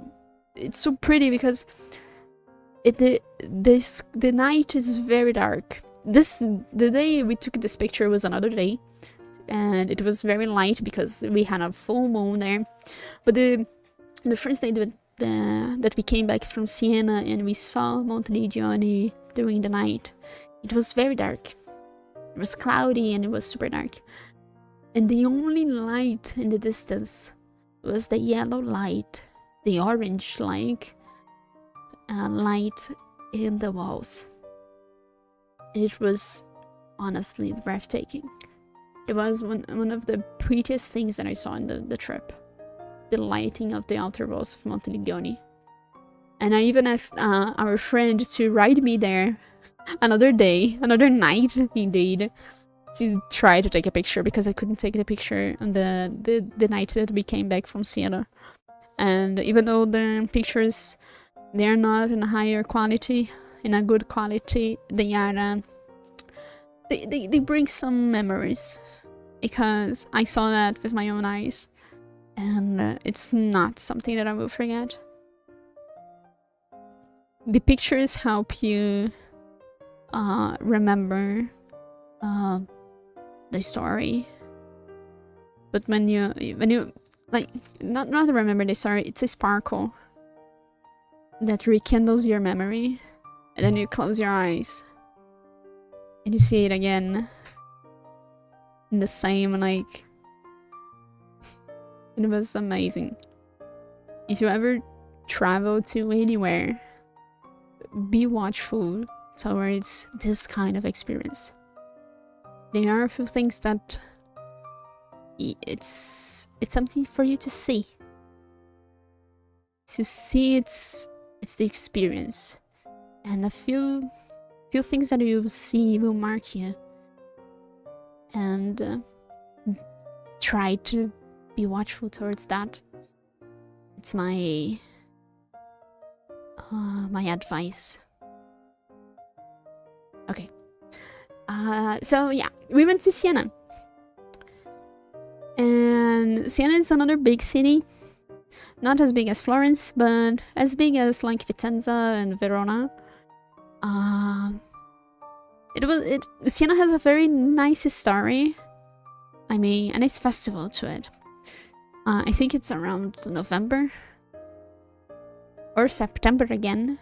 They have a horse race that is held. Oh, hold on. Before the horse race, come back. They have a very big fortress in there that we didn't go inside the fortress. We saw the outer walls, and this tiny me is covering myself, so you can understand how big this wall is. Because, okay, I'm not that tall, but I am so small in comparison to the whole wall. It was like, there were sometimes the sense of perspective, proportion of things was really different. Like, you look at the wall and it's so high that you can't process that, you know. This one was one of those. In a future visit, I will try to see inside the fortress, because I know it's open for visiting. So I would like to see how it is on the inside of the wall. So like on the horse race, this is the plaza where the horse race happens. And you can ask me, but Sawyer, there's no tracks in there.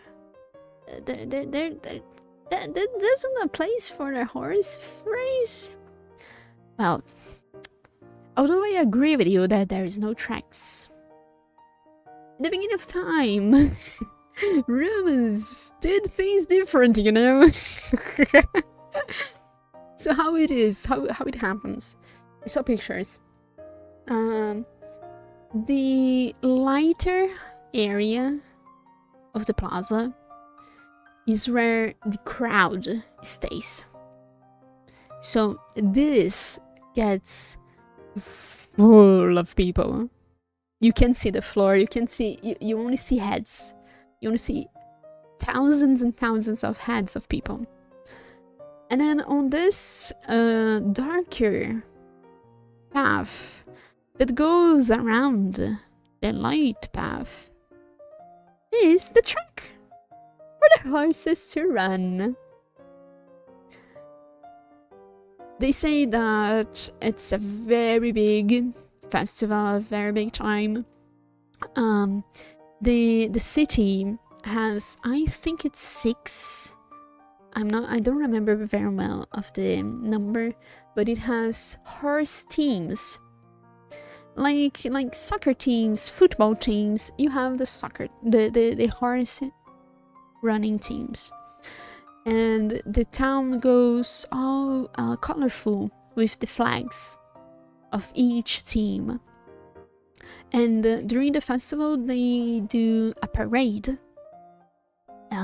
They walk around the plaza, dressed in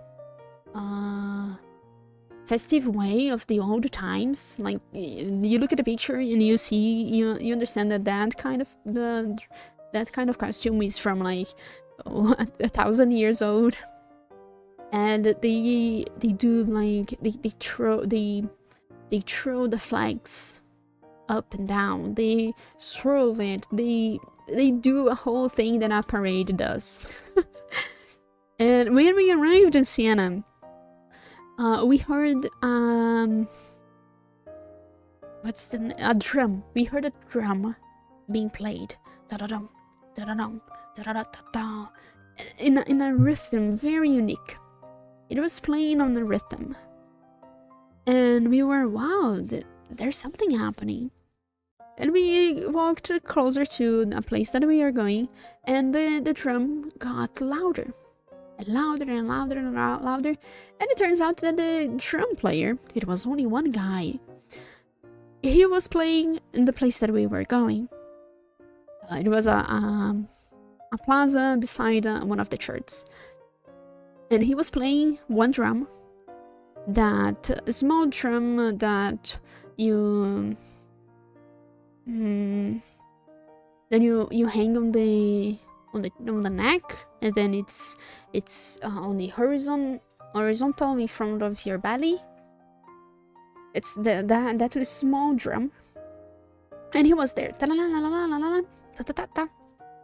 and there were two guys with big flags practicing for the parade.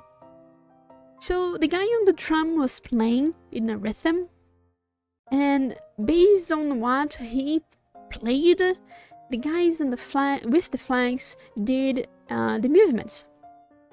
The movements of the flags are coordinated by the music. So they were training for the parade in the end of the year. So we stood there like 5 minutes while the older people visited the church. The younger people stood outside, watching them throw the flags, and they swirl around, turn to the left, turn to the right, and it was like super amazing when they threw the flag up, and the other guy took the other flag. Like, each guy, there were two guys, each guy had their own flags, and they threw the flags up and changed the flags, exchanged them. When they did it the first time, I thought, oh my gosh, it's gonna fall, it's gonna hit someone, it's gonna hit them. And no, they grabbed the flags without a hinge, without a sweat.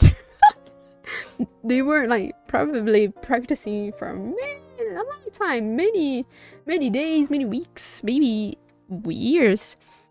And it was very, very cool to see like a small hint of what the parade might be. And if I ever come back again, I will try to make for the parade, because I'm pretty sure that it's a very, very cool thing to see.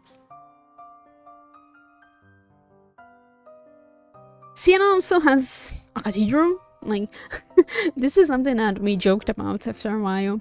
There are three things. Three? There are a few things that you can surely find in every city of Italy. A bell tower, a church, or a castle. Sometimes it's all the three, sometimes it's only two, sometimes it's only one, but you, like, there was a tower far away. We looked at it and it was, I bet that one is a church. And then the other one, I don't know, I guess it's a bell tower without a church. And yeah, you can be certain of it. Either a church, or a castle, or a bell tower. Sometimes the three of them. So this is the church, the Cathedral of Siena. Since we arrived very late, it was like 6 p.m. The church was closed for visiting, so we only stood in the plaza and took a picture from the outside. One thing that I found interesting about the church is that the strips on the bell tower, it's rather unique. I don't think we saw any other building with strips like that pattern, and it was like it's not something that you usually see on churches, in my opinion. So it struck like, yeah, it's something. I will remember that, I guess. And one thing that, looking at it now, the front side of the wall, the cathedral, they usually, one thing that I noticed about the church is that they, at least the cathedrals, they put a lot of effort into the entrance. Like all the big statues, all the important aesthetics of the architecture, it's all centered on the entrance. Because, well, it's understandable, it's from where the people will get into there. So, okay, I got it. And now looking at this, it has somehow the same aesthetics from the Cathedral of Milan. And I will have a picture of Milan later on, and you guys will understand it's very Gothic. I think it's Gothic, the style. It has been a while since I studied this type of things. But yeah, it's very, very different from the Florence Cathedral. And hold to that because we are going to Florence very soon. And when we were leaving, we saw this statue. And the curious thing is, it was in the plaza of the church. Which struck me mixed feelings, because if you don't know what the heck it is, this is the wolf that saved Romulu and Remo, that are the founders of the empire, the Roman Empire. The founders of Rome itself. So it was weird, in my opinion, to see a statue of something so mythologic in the same plaza as the cathedral. You know what I mean? It's unexpected. Nice looking church. Yeah, it's a nice looking church. I have no idea how it looks inside. Maybe in the future I will find out. So yeah, we have the wolf. Not a myth if they believe it. Yeah, but if you think, like, I believe it. Of course I believe it. But it's, when I say myth, is that like the understanding that a wolf, a female wolf, fed 2 human kids. It doesn't seem something that wouldn't happen, you know? This is my... It's why I call it a myth. Because, well, it's very hard to believe that that happened. But again, we can see nowadays that some wild animals still are very friendly and save some kids and stuff. That's why it makes so many... Yeah. But it's... yeah. you got my point. You got what I mean. And this is, as I said, it was late when we were leaving Siena, so the sky was going dark already. And we took some pictures of the cathedral from the far away. And because we found it pretty. The lighting in the night. There were many places like Monteriggioni that we noticed how well they they put lights on them, and how the lights changed the perception of the place. Like, look at this. To see the cathedral so bright further away in the dark night, like, it's pretty. It's very pretty. And this is something that I like, comparing San Gimignano to Monteleone, for example. San Gimignano doesn't have a night lighting. San Gimignano doesn't have any type of lighting during the night towards the touristic side, if you got what I mean. It's a town during the night, and that's all. It doesn't have like lights on the walls, lights on the towers. It's just a regular city during the night. And we thought that they were kind of like losing, because Monteleone, for example, was a breathtaking sight during the night, and San Gimignano didn't have it. So maybe they are losing a little bit of opportunity to land more impressive things on the visitors. But well, that's my opinion, of course. Well, the next day, we went to a very particular place. If you guys watched or read Twilight, the Twilight series, you might know about this town. Because the big vampires, the important vampires on the Twilight series, they are from Volterra. The Volturi are from Volterra. And I visited Volterra. This is not the one of the buildings of Volterra that I have no idea what it is. We stopped by Volterra very shortly. We were on the way to another town. They were having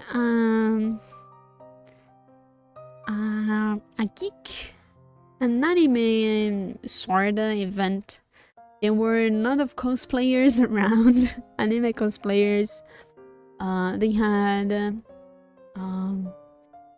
some, what's the word?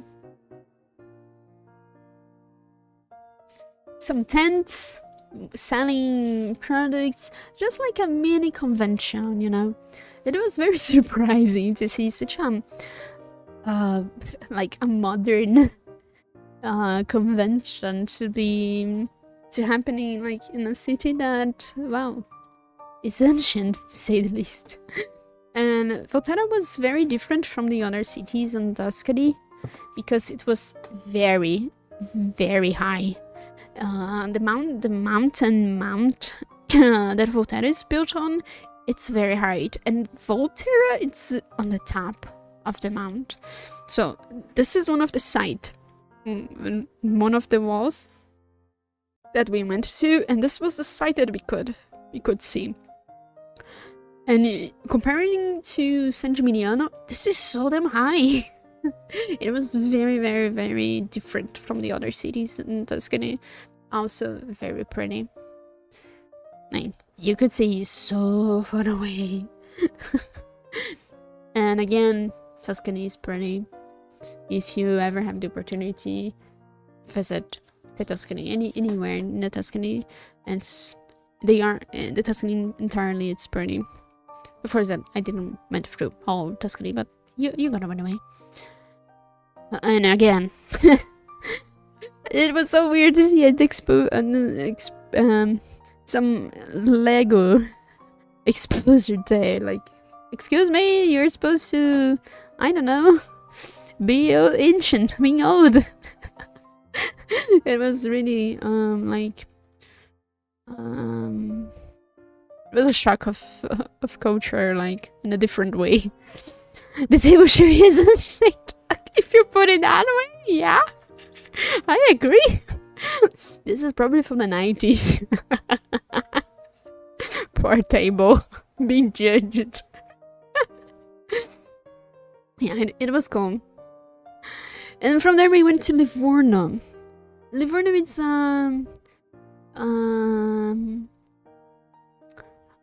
port? Harbor. It's a harbor city.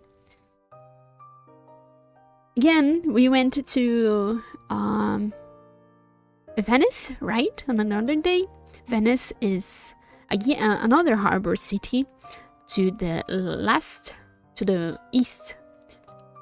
east of Italy. And then Livorno, it's a harbor city to the west of Italy. So we saw 2 seas. I think Italy has 3 or 4 seas, because down to south is another sea there. So we saw 2 different seas, one in Venice and one in Livorno. Livorno is the place that has the new fortress and the old fortress. They are literally called that, new fortress and old fortress, but in Italian. I don't have many pictures of Livorno to share. Let me confirm. Yeah, I don't have many pictures because the trip to Livorno was unfortunately not well spent, because we arrived too late in Livorno, so we couldn't do anything that we wanted basically in Livorno. Livorno has an aquarium that we wanted to see, but we couldn't. It has how to say it in English? It's a market. I guess it's a market. A big market that sells fresh things, but also like fancy things in there. And it has the lighthouse. He also has the lighthouse. All of those we didn't see, we couldn't visit. It was frustrating, honestly. We didn't visit the old fortress, that is the one in the picture, and we arrived in the new fortress, but they were closing already, so we couldn't really look at it. I just noticed that the new fortress has a very holy shit, a very big garden, a very large garden in there.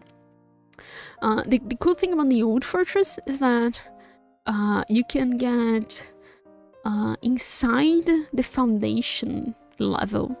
The old fortress has 3 levels. The foundation one, that is like the sea level.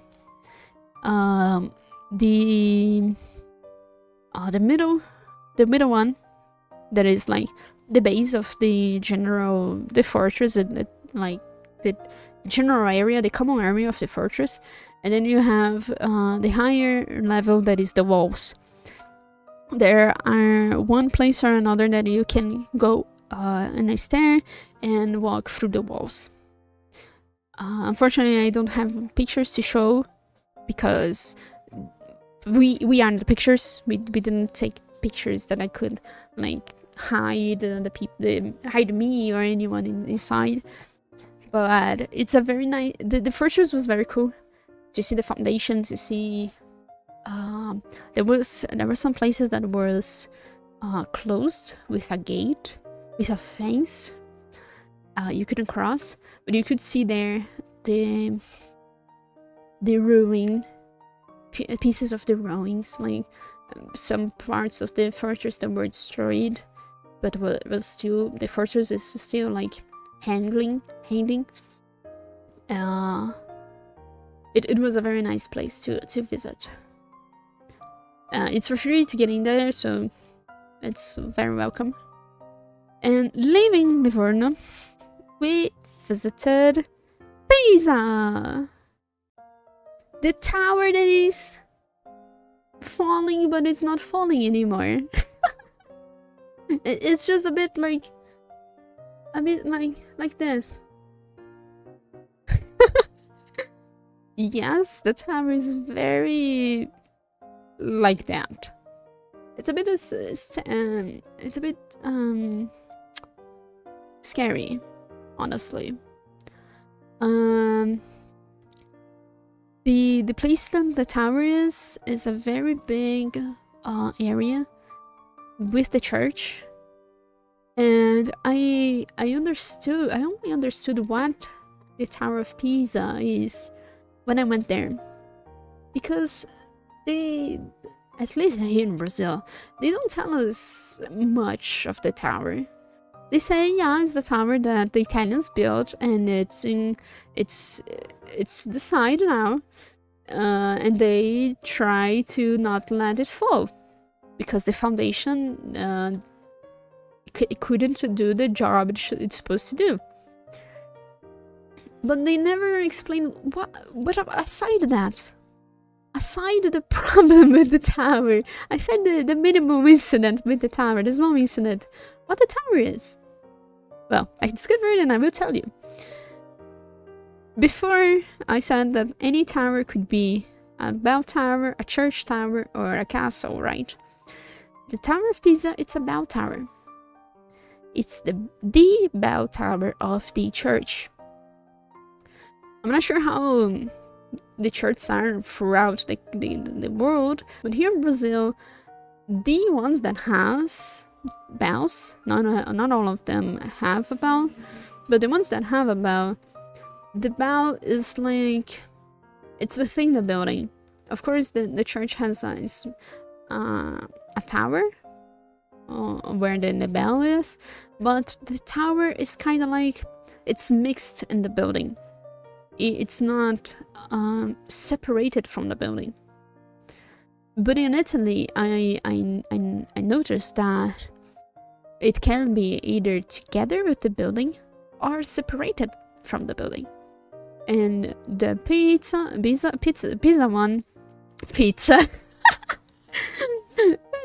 one is, it's separated. The Pisa Tower is the church's bell tower. It's something stupid, but it gave me like understanding of, okay, what Pisa Tower is aside the tower with the problem. And two more informations about that tower. One, although it has bells, and you can see the bells in here, the bells doesn't ring. They doesn't ring because if they do, the reverberation, the sound, the shock wave of the bell will put the tower down. So they don't play it anymore.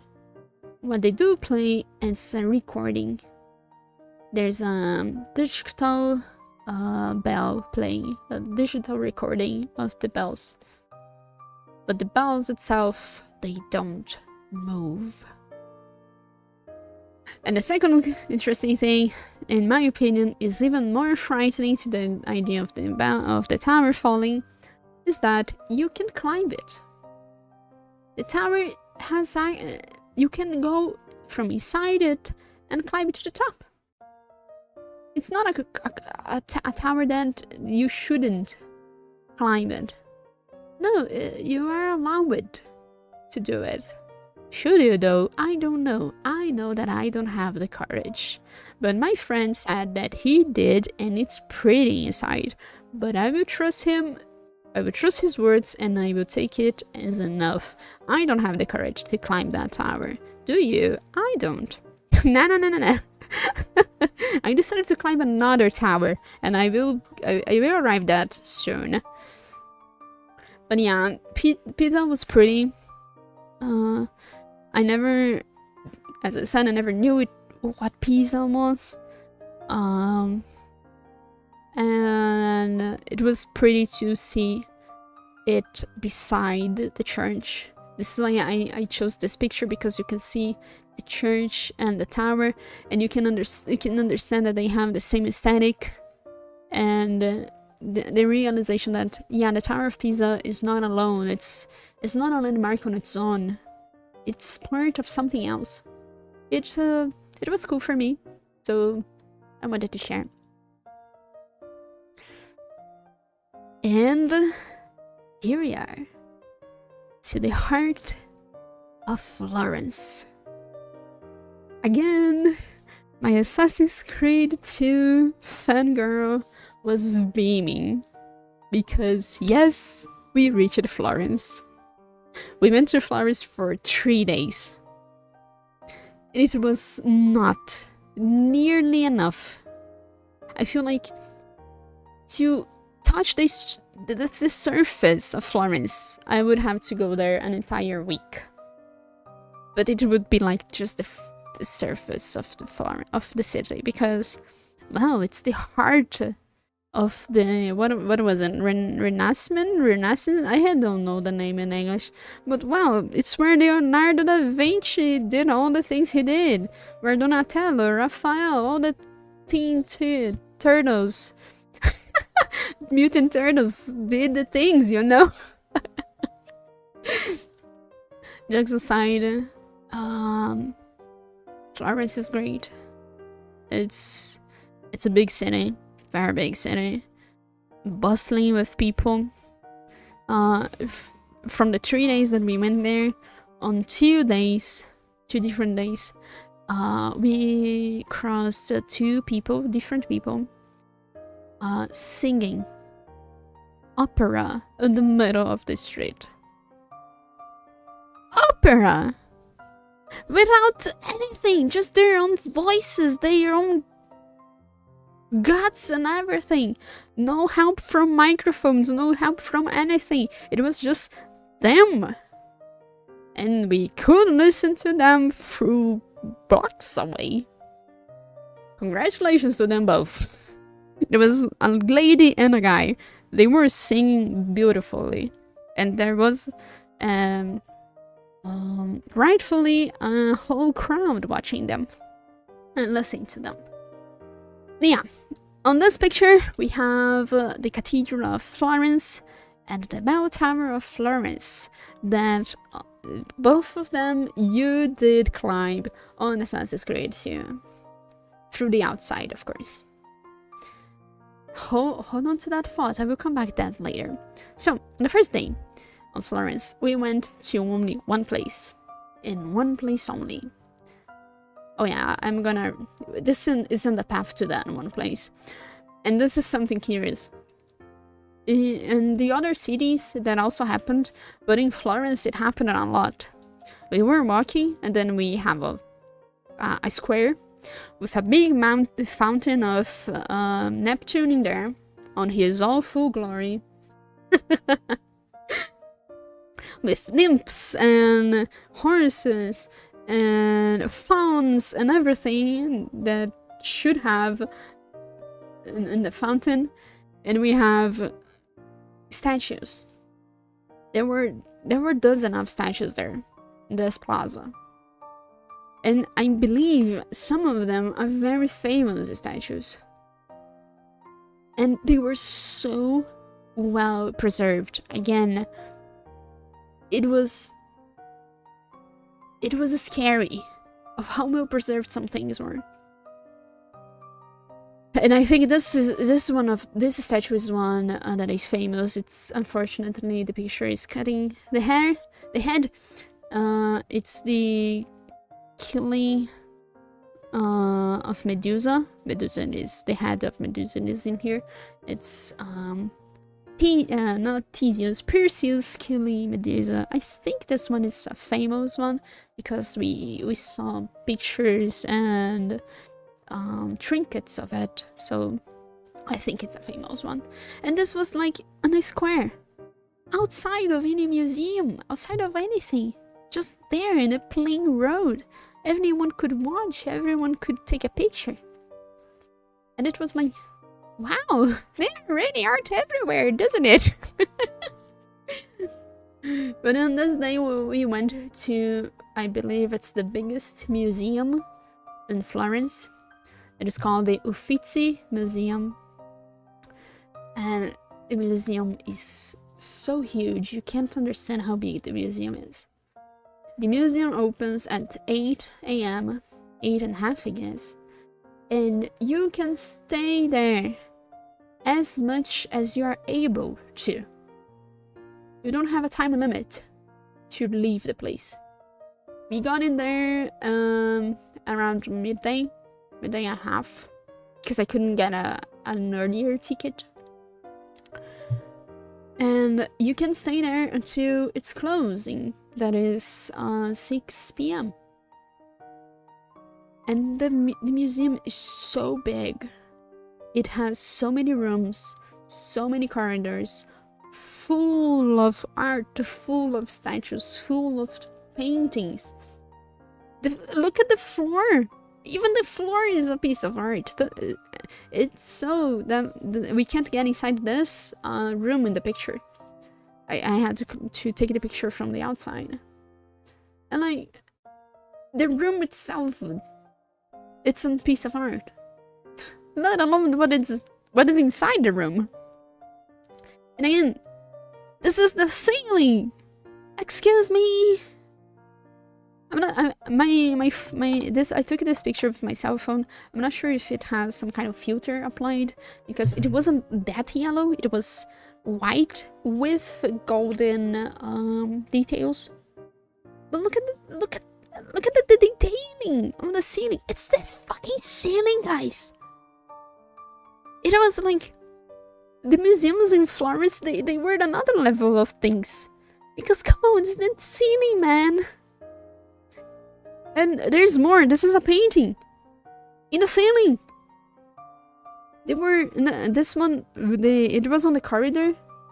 In the corridors, the ceilings, they were separated in areas. They were like, I don't know, 3 meter long. And in each one, you have different paintings, different things, like that one.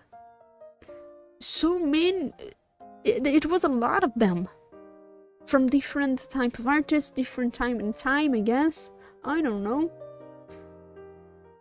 And in this museum, you can find some very, very, very non-paintings, like the Venus from Botticelli.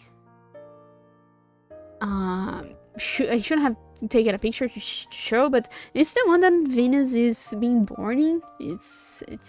She just was born. It's a very well-known painting. You for sure already saw it. It was there, and it was big. It was like almost the size of my wall. It was like 2 and something meters high, maybe 4 or 5 long. It was insanely big. There was like Spring, also from Botticelli, and so many statues. Holy shit! The Italians really like to make Venus on the statues. And yes, she's barely clothed on every one of them. I lost the count of how many statues of Venus I found. And I could only find 2 statues of Athena, and that made me so damn pissed. Only 2, man! Excuse me! Still, it's way more than all the other goddesses, because I didn't find anyone from June, I didn't find anyone from Demeter, I didn't find anyone from Artemis. I only found statues of people that Artemis was killing. Yeah, there was a room. The ceiling is on this room. It's a very big room with, I guess it's 12 statues in there, and they are connected to each other. The statues represent a story. It was a woman that I don't remember the name. She had many kids, and she was in the story. She was very proud of having so many kids. Like it was like 10, 11 kids. That she was proud, and she was like saying that she was better than one of the gods. She was saying that she was better than Artemis and Apollo's mother because she had more kids than her. And of course, right? Of course then you're gonna mock the god. Mock the gods! Of course, nothing bad will happen, right? No. The god went pissed and ordered Apollo and Artemis to kill all the woman's children.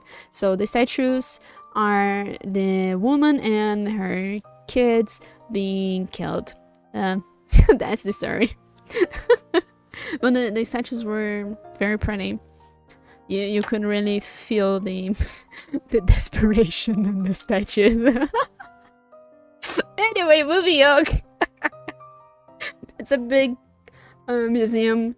Surely I must go there. And the Uffizi Museum, when you go buy the ticket, there's an option to buy like a passport ticket that gives you access to other museums. And we bought that one, so we got access to Uffizi. And then on the other day, we went to the museum of this picture. That is the Museum of and direct translation stone, hard stone. In Italian is Museum of Pietra Dura. It's literally hard stone. And if you look at the picture, you can tell me, well, Swar, it's a very nice painting, right? I thought it too. I thought it was a very nice and well-detailed painting. But here's the thing. The museum is called Hard Stone, not hard painting. And guess what? Everything in the museum... Okay, there was a few paintings, but the thing about the museum was about a mosaic of stone. So this, my friends, are stones cut and cleaned to form this piece. A mosaic of stones. Can you understand that? When you notice that, the museum was another experience for us. Thankfully, we understood that in the very beginning. Like each piece, each different color, each feather on the damn all, it's a different piece of stone. And it was a very good surprise. I didn't know what this museum was all about. I discovered in there. And the pictures doesn't recreate the absurdity of the place. Like, this is an example. This one is the picture of a painting. This one is a painting. You can see that it is oil, painting in oil. You can see the textures. And this one is the recreation of that painting, but in the mosaic of stones. And you can barely understand that it's a stone. It's so well cut, it's so well drawn. And it is stone. Painting and stone. Of course, the color is not exactly the same because it's very hard to believe to find a stone that has 101 the color of the painting. But man, even like the shadow of the piece is another stone. It's not like a painting. It isn't. It's a mosaic of stones. It's not a painting. Yes. The whole museum was mosaics of stone. Look at this. Look at the feathers. The feathers, each feather is a different stone. Each bird has, I don't know, 5, 6, 7 different stones. It's not a painting! And yes, it is incredible. There in the upper side of the museum, it's a very small museum as well. Like 1 hour and a half, you finish the whole museum. There's a video showing the process and how they do it. It's an art from Florence, if I understood it correctly. It's native from there, very traditional from Florence. It's a very must go if you are there, visit, because it's unbelievable, and you can only perceive how well, as my husband liked to say, the pictures that we took doesn't give justice to the mosaics. It doesn't give justice. It was a very nice place. And then on the second day in Florence, we went for the bell tower. We climbed the bell tower. Not from the outside, because that's Ezio's doing. We climbed from the inside. You can get a ticket that allows you access to climb the tower, and a few other places comes with it, and we did it. And boy, the tower has 412 steps. It's a very high tower, I tell you. The good thing is that on those windows, this one, and this one, there is a floor in here where you can rest. So you can climb like 100 and something steps, reach the first floor, to sit down for 5 seconds to regain your breath, calm down your heart, climb another 100 and something steps, do again and again and again until you reach the top. This is the site that you are awarded with when you reach at the end. You can see Florence far away, you can see the mountains, you can see the Tuscany. The tower surely is high, and it's an absolutely insane view. It is super tiring, but it's super worthy, super worthy. There is another ticket that allows you to climb the church itself. They call it the Duomo. In English is the dome of the church. You can climb it from the inside and reach the top of the dome. The dome has more steps than the tower, and it is slightly higher, very slightly. But the view is amazing on the tower already. We couldn't get the tickets for the dome. It was sold out until like July.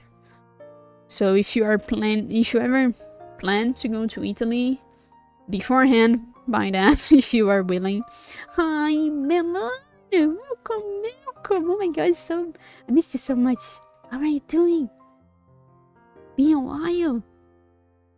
Hope you're doing good. I am in Florence right now. I climbed the tower. Yes, this is a great tower. Exactly that one. Look, the one. I climbed it.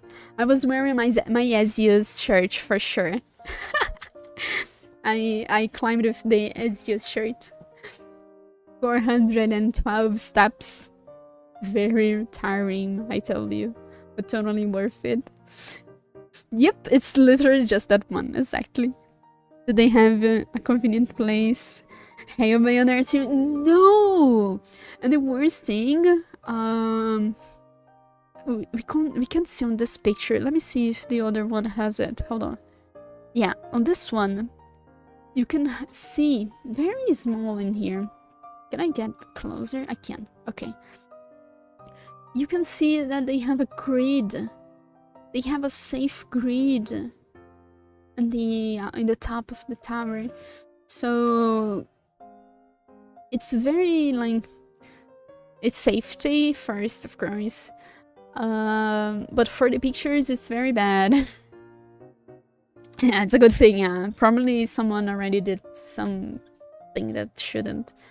But like the pictures, like I climbed with my husband, so we took pictures of each other, and we couldn't have like a pretty picture of me in the sky and me in the city. You know, there was the grid there. It was very frustrating. And I was saying that you can climb the dome as well, and here is the place that you go for the dome. Of course, you climb from the inside, alright? And the dome doesn't have the protection. So next time that we go to Florence, we will try to get to the dome. The ticket has a super high demand on the ticket. I was saying that when we went to buy ours, it was already sold out 2 months ahead, so we couldn't go to the dome. But next time we want to see the dome, the top of the dome. It's a super nice trip, super nice adventure on its own. But you need to be wary that yes, it's a highly demanding climb. They don't allow you to go if you have health problems, especially like heart problems. If you have claustrophobia, is it the word? Yeah, claustrophobia. Yeah, claustrophobia. You are not allowed to go because yeah, these stairs are very tight. In a few places it's very, very small. And it was a very cool experience. These pictures we took like putting the camera between the holes of the grid, the protection grid, so we could take the picture of the town below. And it was very nice. It was very cool. We'll do it again if we can. I was super happy that I started doing regular exercise in the beginning of the year because I was afraid I wouldn't be able to handle the climbing. It was highly dependent on my legs. And I still have my legs was still hurting, aching for like 4 days before the climbing because it was super demanding. And the ticket for the tower, it allows you access to 3 more places. One of them is a museum. That is the Domes Museum. The very own Cathedrals Museum. And there you have this picture is cut, but you have a replica of the front side of the cathedral with all the statues, and it's a 1-by-1 replica. It's a huge wall with huge statues. And the museum is very cool because it explains the process of the building. How was it to build such a big cathedral? And yes, the cathedral is huge. It's the biggest one that we saw. Actually, I think Milan is bigger. I'm not sure because we didn't went inside Milan's one. But Florence one is insanely huge. It's insane. And Many of the statues in the front side, they were made by Donatello. Yeah, by Donatello, the one of the mutant turtle. The museum was a very nice surprise as well, because we didn't know again what to expect, and it was cool to see so many replicas of the dome and the church and the story about it. And they have a big wall with hundreds of names on it, and it's the names of all the artisans, all the artists, and everyone involved in the process of the building. It was super cool. There's a corridor full of replicas, and in front of the replica you have the name of the statue, like the person that is sculpted there, and the name of the artist and when it was.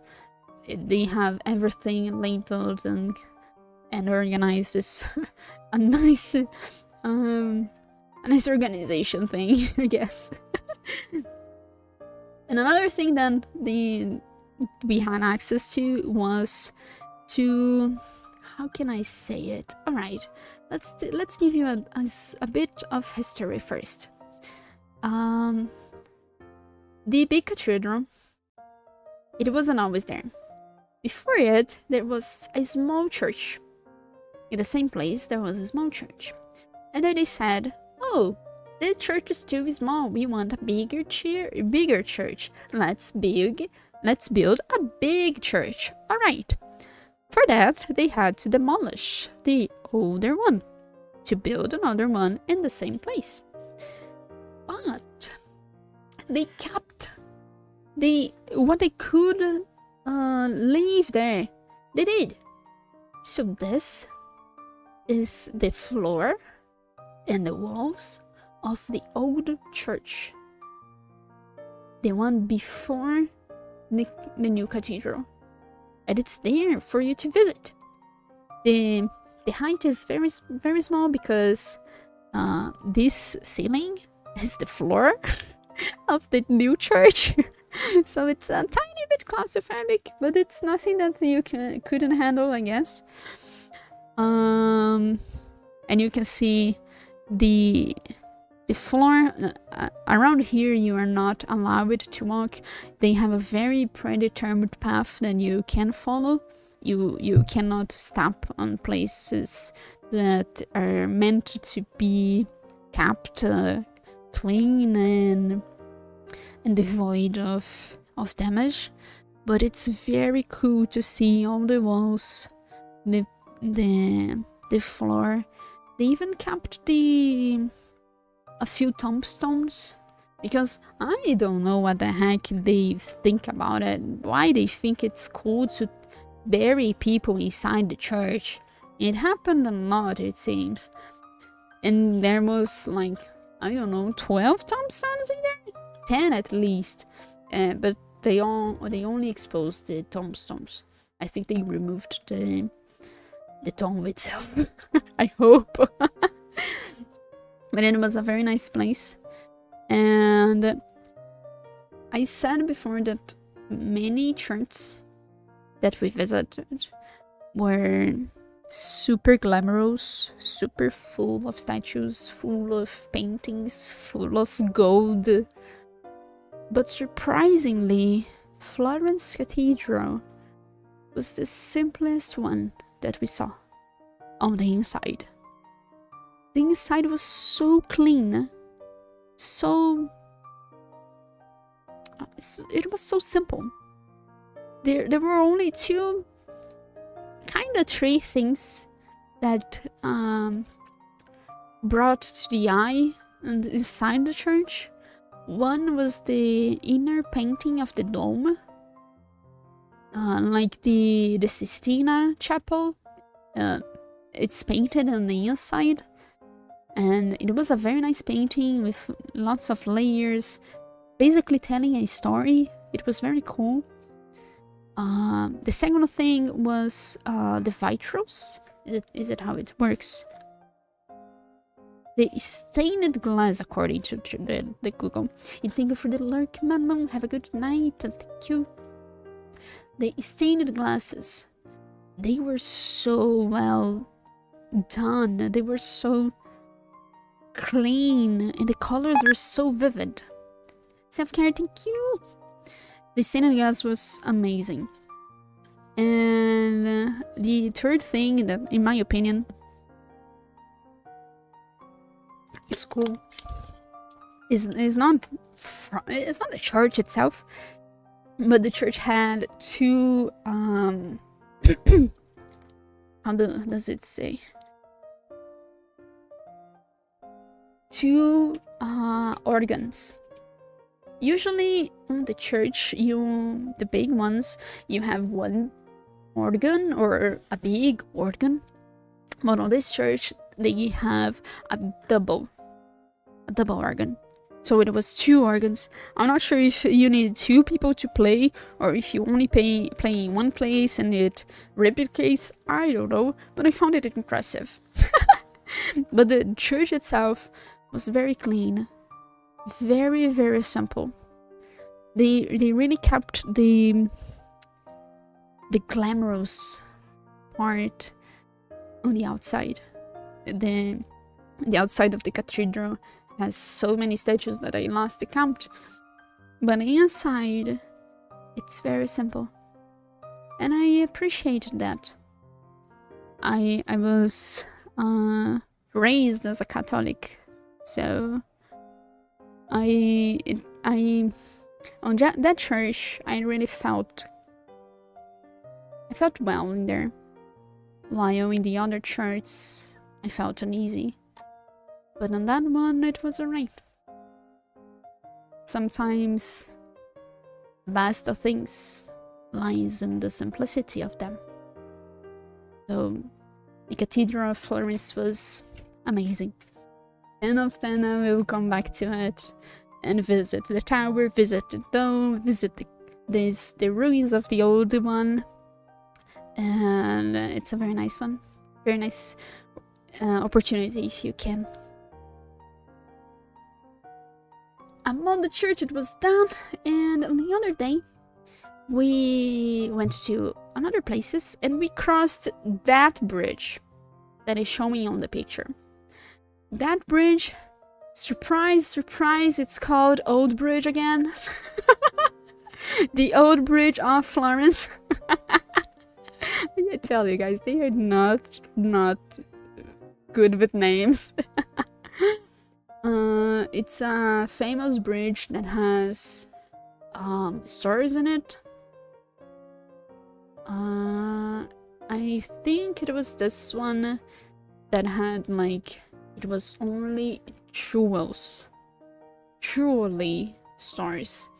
There was diamonds everywhere. It was just like the top jewelry shops in the world. It was on that bridge. I don't understand why, but it's there. And if you played Assassin's Creed 2, you cross that bridge too.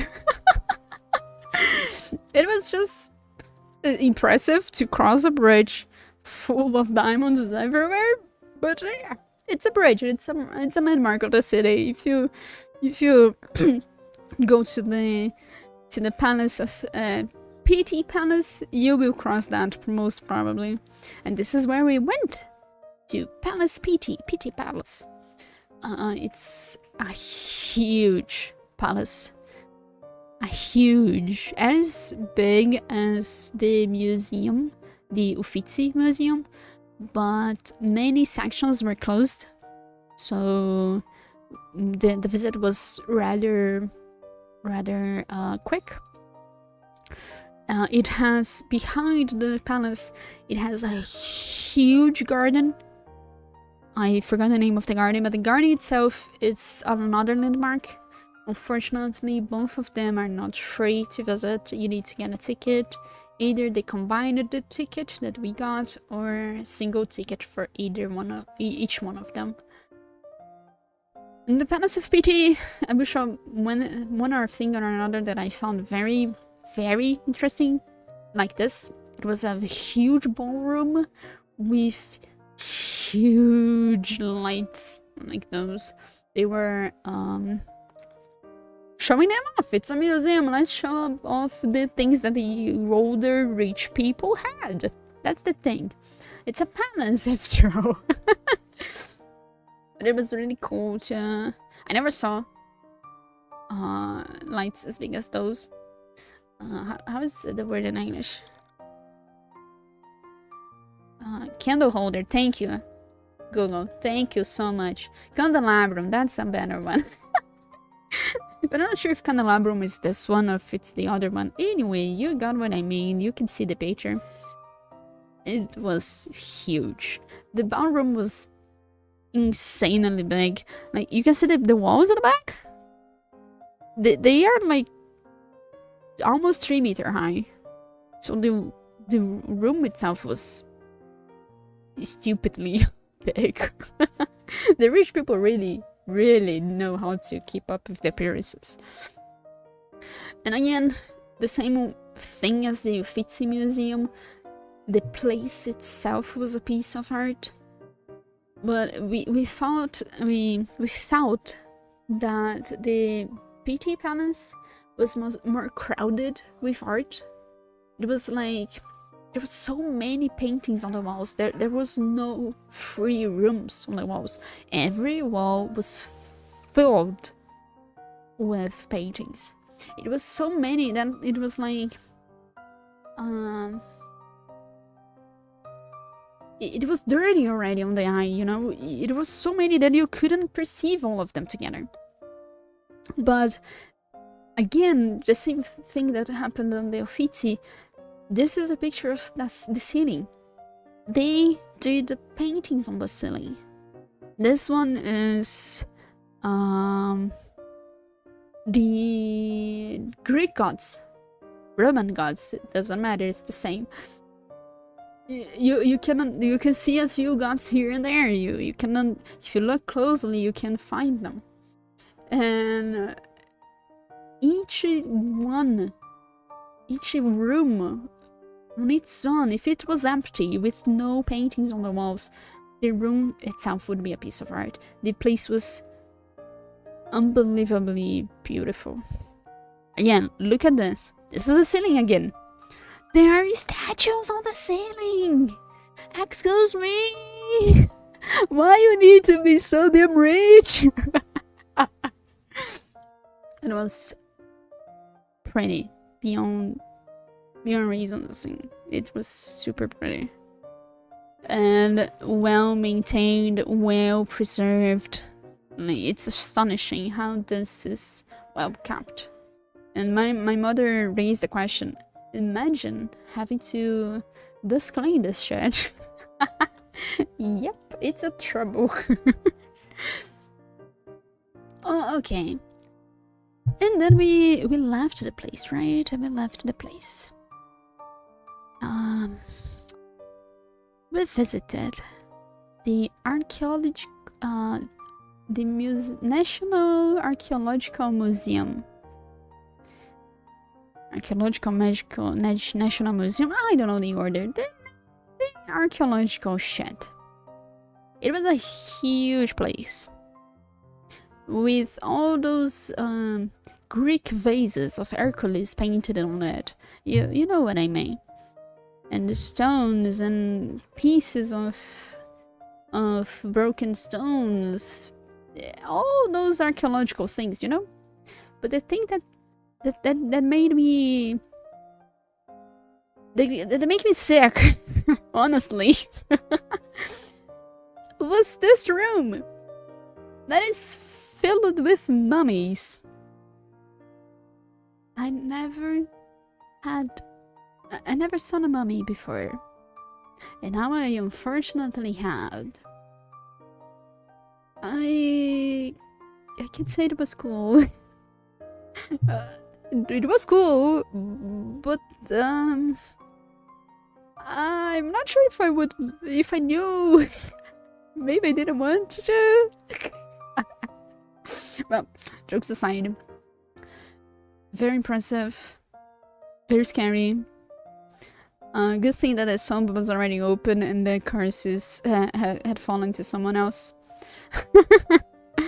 But super hella scary. And you can see, like, the mummy's in here. They opened the thingy and the mummy is in here. This one is not opened. This one is opened. It's in here. Like, it's hella scary. Hella scary. But I recommend to visit the museum because there are many other things aside the mummies that are not scary and are super cool. Okay?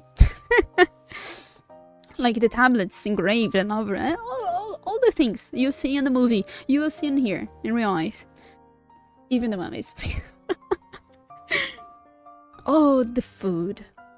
Is this the last picture of Florence? Yes, it's the last picture of Florence. This meat is something called bistecca alla fiorentina. It's basically Florence's meat. Florence's steak. And holy shit. Words cannot describe how good this shit was. It was the best meat I have ever eaten. It was, like, man, it was amazing. Really, really, really amazing. If you go to Florence, go to all the restaurants, they will have it. It will be a bit expensive compared to the other type of... meat usually is a bit more expensive compared to pizza, for example. But it's totally worth it. Totally worth it. Go there, go to Florence, ask the damn steak. You will not regret it. But beware yourself that the meat is like half bare. I'm not sure if that's the way you put it in English. It's cooked, but it's like it's pink inside, you know. It's not red or super red, but it's not brown. It's on that delicious pinkish. Unless you make the chief angry, then you will get that red one. Alright, this wraps up with Florence. We had 3 amazing days in Florence. I wish we could have gotten more days to Florence, but it will have to wait another trip. This is the last place we visited in Tuscany. The day we were driving back to Milan. We are almost at the end, I promise. This place is called the Fairy Fountain. It was a place from the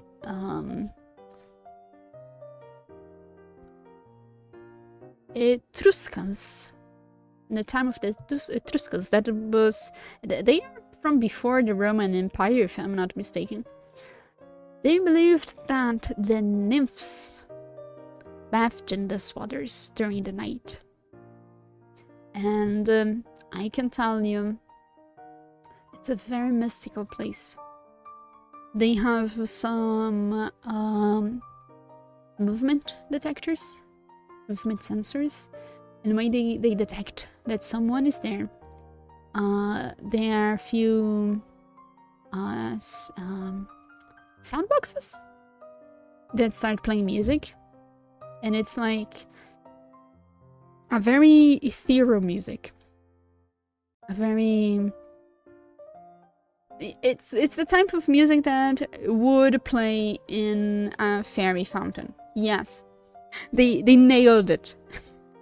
It's amazing. My friend, we stood in her house. She said that sometimes she goes there to meditate, and it's an amazing experience. And the next time I'm going there, I will meditate there because the energy of the place is so real. If you ever if you believe in mystical things aside the church and everything, if you believe in something close to fairies, you will feel something there. It's pretty, super pretty. But then it's a very different type of pretty. And I felt it like talk with my within, you know. I found the magic in there. And they work very well to build up the magic with the music and all of it. And inside the fountain, it's a bit scary at first, but there are a few statues inside. My friend explained that they were not there in the beginning. It's like an exposition that they do now. It's permanent. It's there unless they change their minds and take it off. But it's there throughout the whole year. They don't take it out normally. It has some meaning, but I don't understand, and we didn't have time to elaborate. But the whole place is very pretty, very comfy, very cozy, and totally recommend. It's very close by San Gimignano, and between San Gimignano and Poggibonsi, that's another city. It's very between there. If you Google it, Fairy Fountain Italy, it's probably what I will show you. I highly recommend. And this is outside the fountain. There's another. It's like a whole park, super pretty. And in that lake, they said there are hundreds of turtles in there. we were in a hurry, so we couldn't check. But if you like turtles, it's there. There's where you surely will find them. And then we went to Milan. Back to Milan. We gave the car that we rented back to the renting place, and then we were 3 days in Milan. The last 3 days of the trip, we walked around the town with the subway and the tram. We walked with the tram. I never had walked with the tram before. It was a nice experience. It's a public transport, very shaky and noisy, but it was a nice experience. If you never walked on a tram before, do it. It's a nice experience. It's like if you never traveled with a plane, do it if you can. If you never travel with a boat, do it if you can. It's a different way of traveling, a different way to move around. It's a nice experience. And this is the Cathedral of Milan. It has the same aesthetic, in my opinion, of Pisa's and Siena's cathedral. Super Gothic, highly Gothic. It's 100 different from Florence one. Easily peasy. You can look at this and say, whoa, it's totally different. I'm not sure if it was built on a different time, different era, different century. I don't know. It's different. We didn't go inside because there was a big line, and it was kind of expensive to get inside, so we didn't. But as you can see, the square is filled with people. It was very big. Milan in general is a very, very big city. It really felt like São Paulo again. And I kind of felt like home, honestly. Because I am used to a place full of people, busy, where everyone is like in a hurry or something. So it was a nice place. Totally different from the rest of the trip. But it was a cool place to go. Beside the dome, the cathedral, there's this gallery. It's a super famous one that I don't remember the name right now. And inside there are like all the high, the super important griffs, you know, like Dolce & Gabbana, Vogue, all those guys that goes to Milan fashion week, you know, because Milan is very important in the fashion business. So this is inside. It's a very pretty place. You can see Louis Vuitton. This is Prada. Yeah, the Prada. A lot of super expensive that thing. And it was aesthetically looking very pretty. It's a highly visited place by tourists because they have a superstition that if you step on a drum that there is on the ground, you will get good fortune and you will go back to Italy. I didn't know it, so I didn't step on it. On purpose. I hope I did step on it and not on purpose, and it will work regardless. In Milan, there's another castle. Wow, surprise! It's called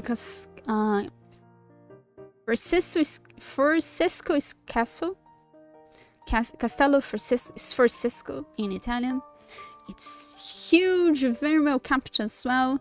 There's a pretty fountain in the front. Thank you, Jumper, for the pet. We are almost ending now. We are in Milan again. A bit to the left on this picture, on this area, there's a small, it's like a food truck of sandwiches. And oh my gosh, the sandwiches are so damn good. I highly recommend, if you go to the Castello Sforzesco Castle, eat there. It's delicious. It's a huge sandwich, believe me. This is the fountain, very pretty, full. Then there are a lot of coins inside. My sister threw a coin as well, with a wish. I didn't, because I didn't have a coin and I didn't want to waste it. But it is a pretty place. The castle has a museum itself. Duh. Surprise. We went in there because we wanted to see only one thing, and one thing only. There are weapons. There were weapons from the medieval time. It was some swords were very pretty. There were helmets. There were full armors. There were lots of things to see there. And we even saw a sword. It's not on this picture. Believe me or not, we found a gunblade from the 18th century. I don't know. It was old, like 400 years old, 300 years old. A gunblade. Yeah, the gunblade from Final Fantasy VIII. Yeah, that gunblade, sword. The same idea. A blade with a gun attached to it. It works. It was there. Congratulations.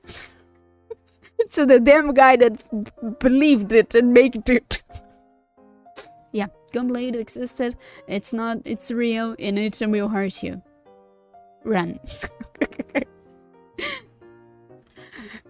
The museum was big, and we were hella tired, so we didn't look at all of it. We looked more in the PC of the armor, the weapons and all. Outside the castle in the back, there's a huge garden. It's a park indeed, a huge park, and there was this ruined part of the castle. I guess it was the wall. And I don't know, we found it curious that between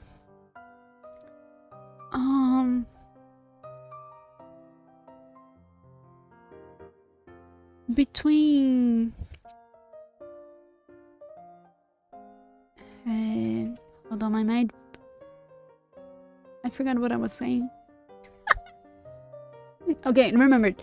Between a lot of things that were well preserved, and in a city like Milan that everything seemed so young and so not in ruins, we found a ruin. So I found it nice to share. And since it was spring, look at the grass. Look at the colors. We found it the whole Italy. it was so vivid. The colors, the greens, it was so bright, so vivid. It's not something that I am used in São Paulo, because São Paulo doesn't have that much green. It was a different change of scenery for sure.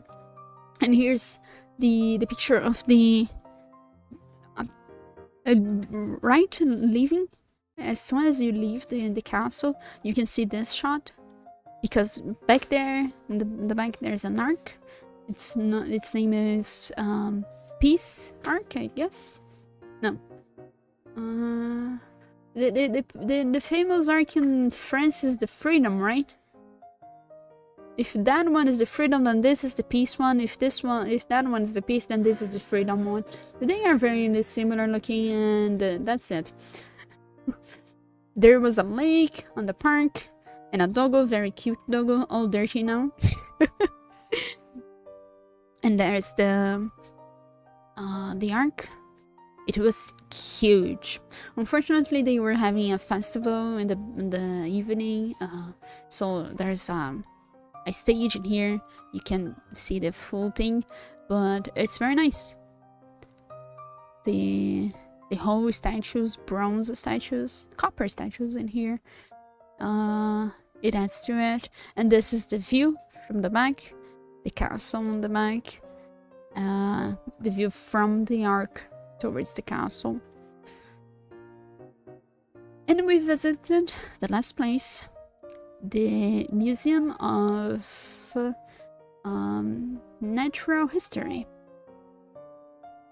And we found in there lots of stones now, the crystal ones.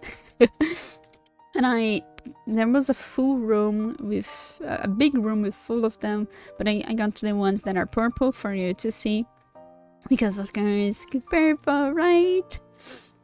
Pretty crystals, yeah.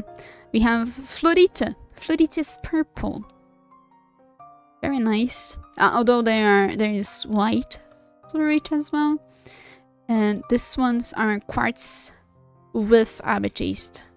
Quartz is usually white, transparent, and it bends the color from other crystals that are engraved on it. They're mixtured in it. So this is quartz, but with amethyst. This is why it's purple.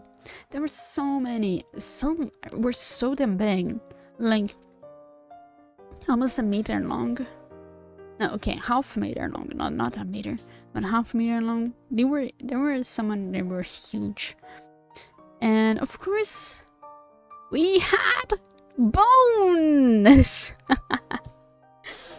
We had fossils in there as well. This one was a whale. I don't remember the name now. It was written somewhere. And we had stuffed animals. Is this how it's called? They were stuffed animals in like real size. Very interesting. A huge place. Very big place, but totally worth it. Totally worth it. I guess it was like €5. Yeah, €5 to get inside, and it was super cool. And ta-da! Dinosaurs. We had a few fossils of the dinosaurs. We have, of course, the T-Rex. We have the Velociraptor, and a few how does it say? Herbivore. Yeah, we have the ones that eat grass as well. A few. And it was very nice. My nose was stuffed because of the mummies. So I didn't bother with the dust from the dinosaurs. They are cool. And it was a very nice trip, a very nice museum. If you go to Milan, go to the Natural History Museum. You will not regret. Really. For real. It was super cheap and super cool. Super cool. One of the coolest things that I saw in the trip. And this is it! This is one of the a picture that I took inside the botanical garden in Padua. And these are the pictures that I selected to share with you all. I hope it was cool to listen to me rambling for 3 hours and a half. Holy shit. But thank you so much for coming. I am finally back. Let me do one thing first. Hold on. I'm back in here. Put this away. Okay. I'm finally back. Honestly, I will be honest. Because I like to be honest with you all. When I came back, it was hard because like I had almost a month without streaming, without looking at Twitter, just on Discord here and there. And last week that I did not stream, but I was back home, I did so many things, and suddenly I knew this was gonna happen, and I had the confirmation that it was gonna be hard to come back to stream because it's a time of the day that I could be doing something else. Although I love streaming, I love being here with you guys, but it's like you always have phases on your life. I had phases of reading and writing fan fictions a lot. I had phases of watching series a lot, watching animes a lot, and I had phases of playing many games, and now I am in the phase of streaming. But I was stricken down by, oh, is it the end of the phase or not? I still don't know. Being 100% honest, I wanted to do this stream because I promised it, because I wanted to share the pictures, I wanted to share the stories because a lot of them are fun. But I don't know if I will be streaming as much as I said I was, because I want to do more stuff now. More than I wanted in the beginning, aside from streaming, so yeah. But of course I will let everyone know if I decide to stop streaming, which I guess won't be happening because I really like streaming and it really helps with my mental health. You do the scary mod I recommended you. I won't be doing that one because that one is not safe for Twitch. Don't feel forced to stream if you're not feeling it, and we love you. You can do it in whenever you feel like it. Thank you. There are many things that will be happening in the next few weeks, and this may or may not affect how I will be streaming. For now, I wanted to stream it still, but maybe try something different. Because I want to try other games and I want to try other things. I want to try to get better at art, try to get more commissions running, because it will happen with some things that will be happening, and I will explain when it happens. So for this week, if I stream again, it will be on Friday or on the weekend. And I will be drawing because I have Zem's commission to do. I have 2 emotes to draw for him, and I want to focus on that before anything else. And next week I want to start a new game. I will probably put Skyrim on a hold, or even don't play Skyrim anymore. We'll see. But I want to start playing Monster Hunter World. That is a game that I wanted to play for a while, and it's a game that was recommended by a friend more than once, and I really want to play it. So we'll probably start Monster Hunter next week. But I can't promise how many times I will stream it during the week, because things are happening in real life and I don't want to make promises, right?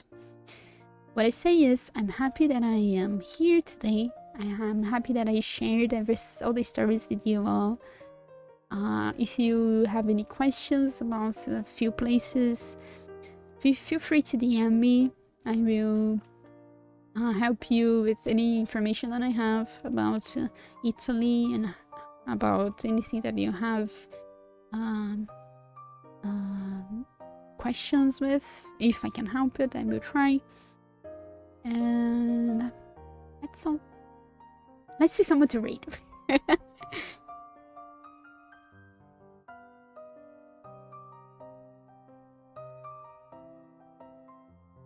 Ooh.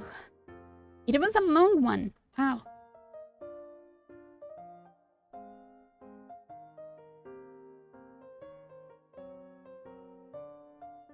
I didn't thought I would be streaming for that long today.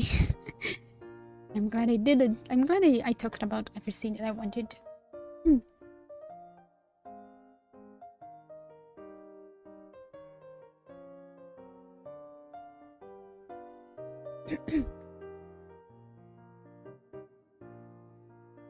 Okay, let's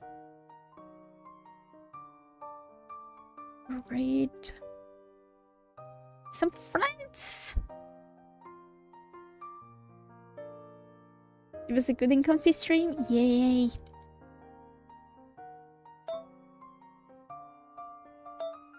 There you go. Here you go. The raid message is the first for subscribers, the second for non-subscribers.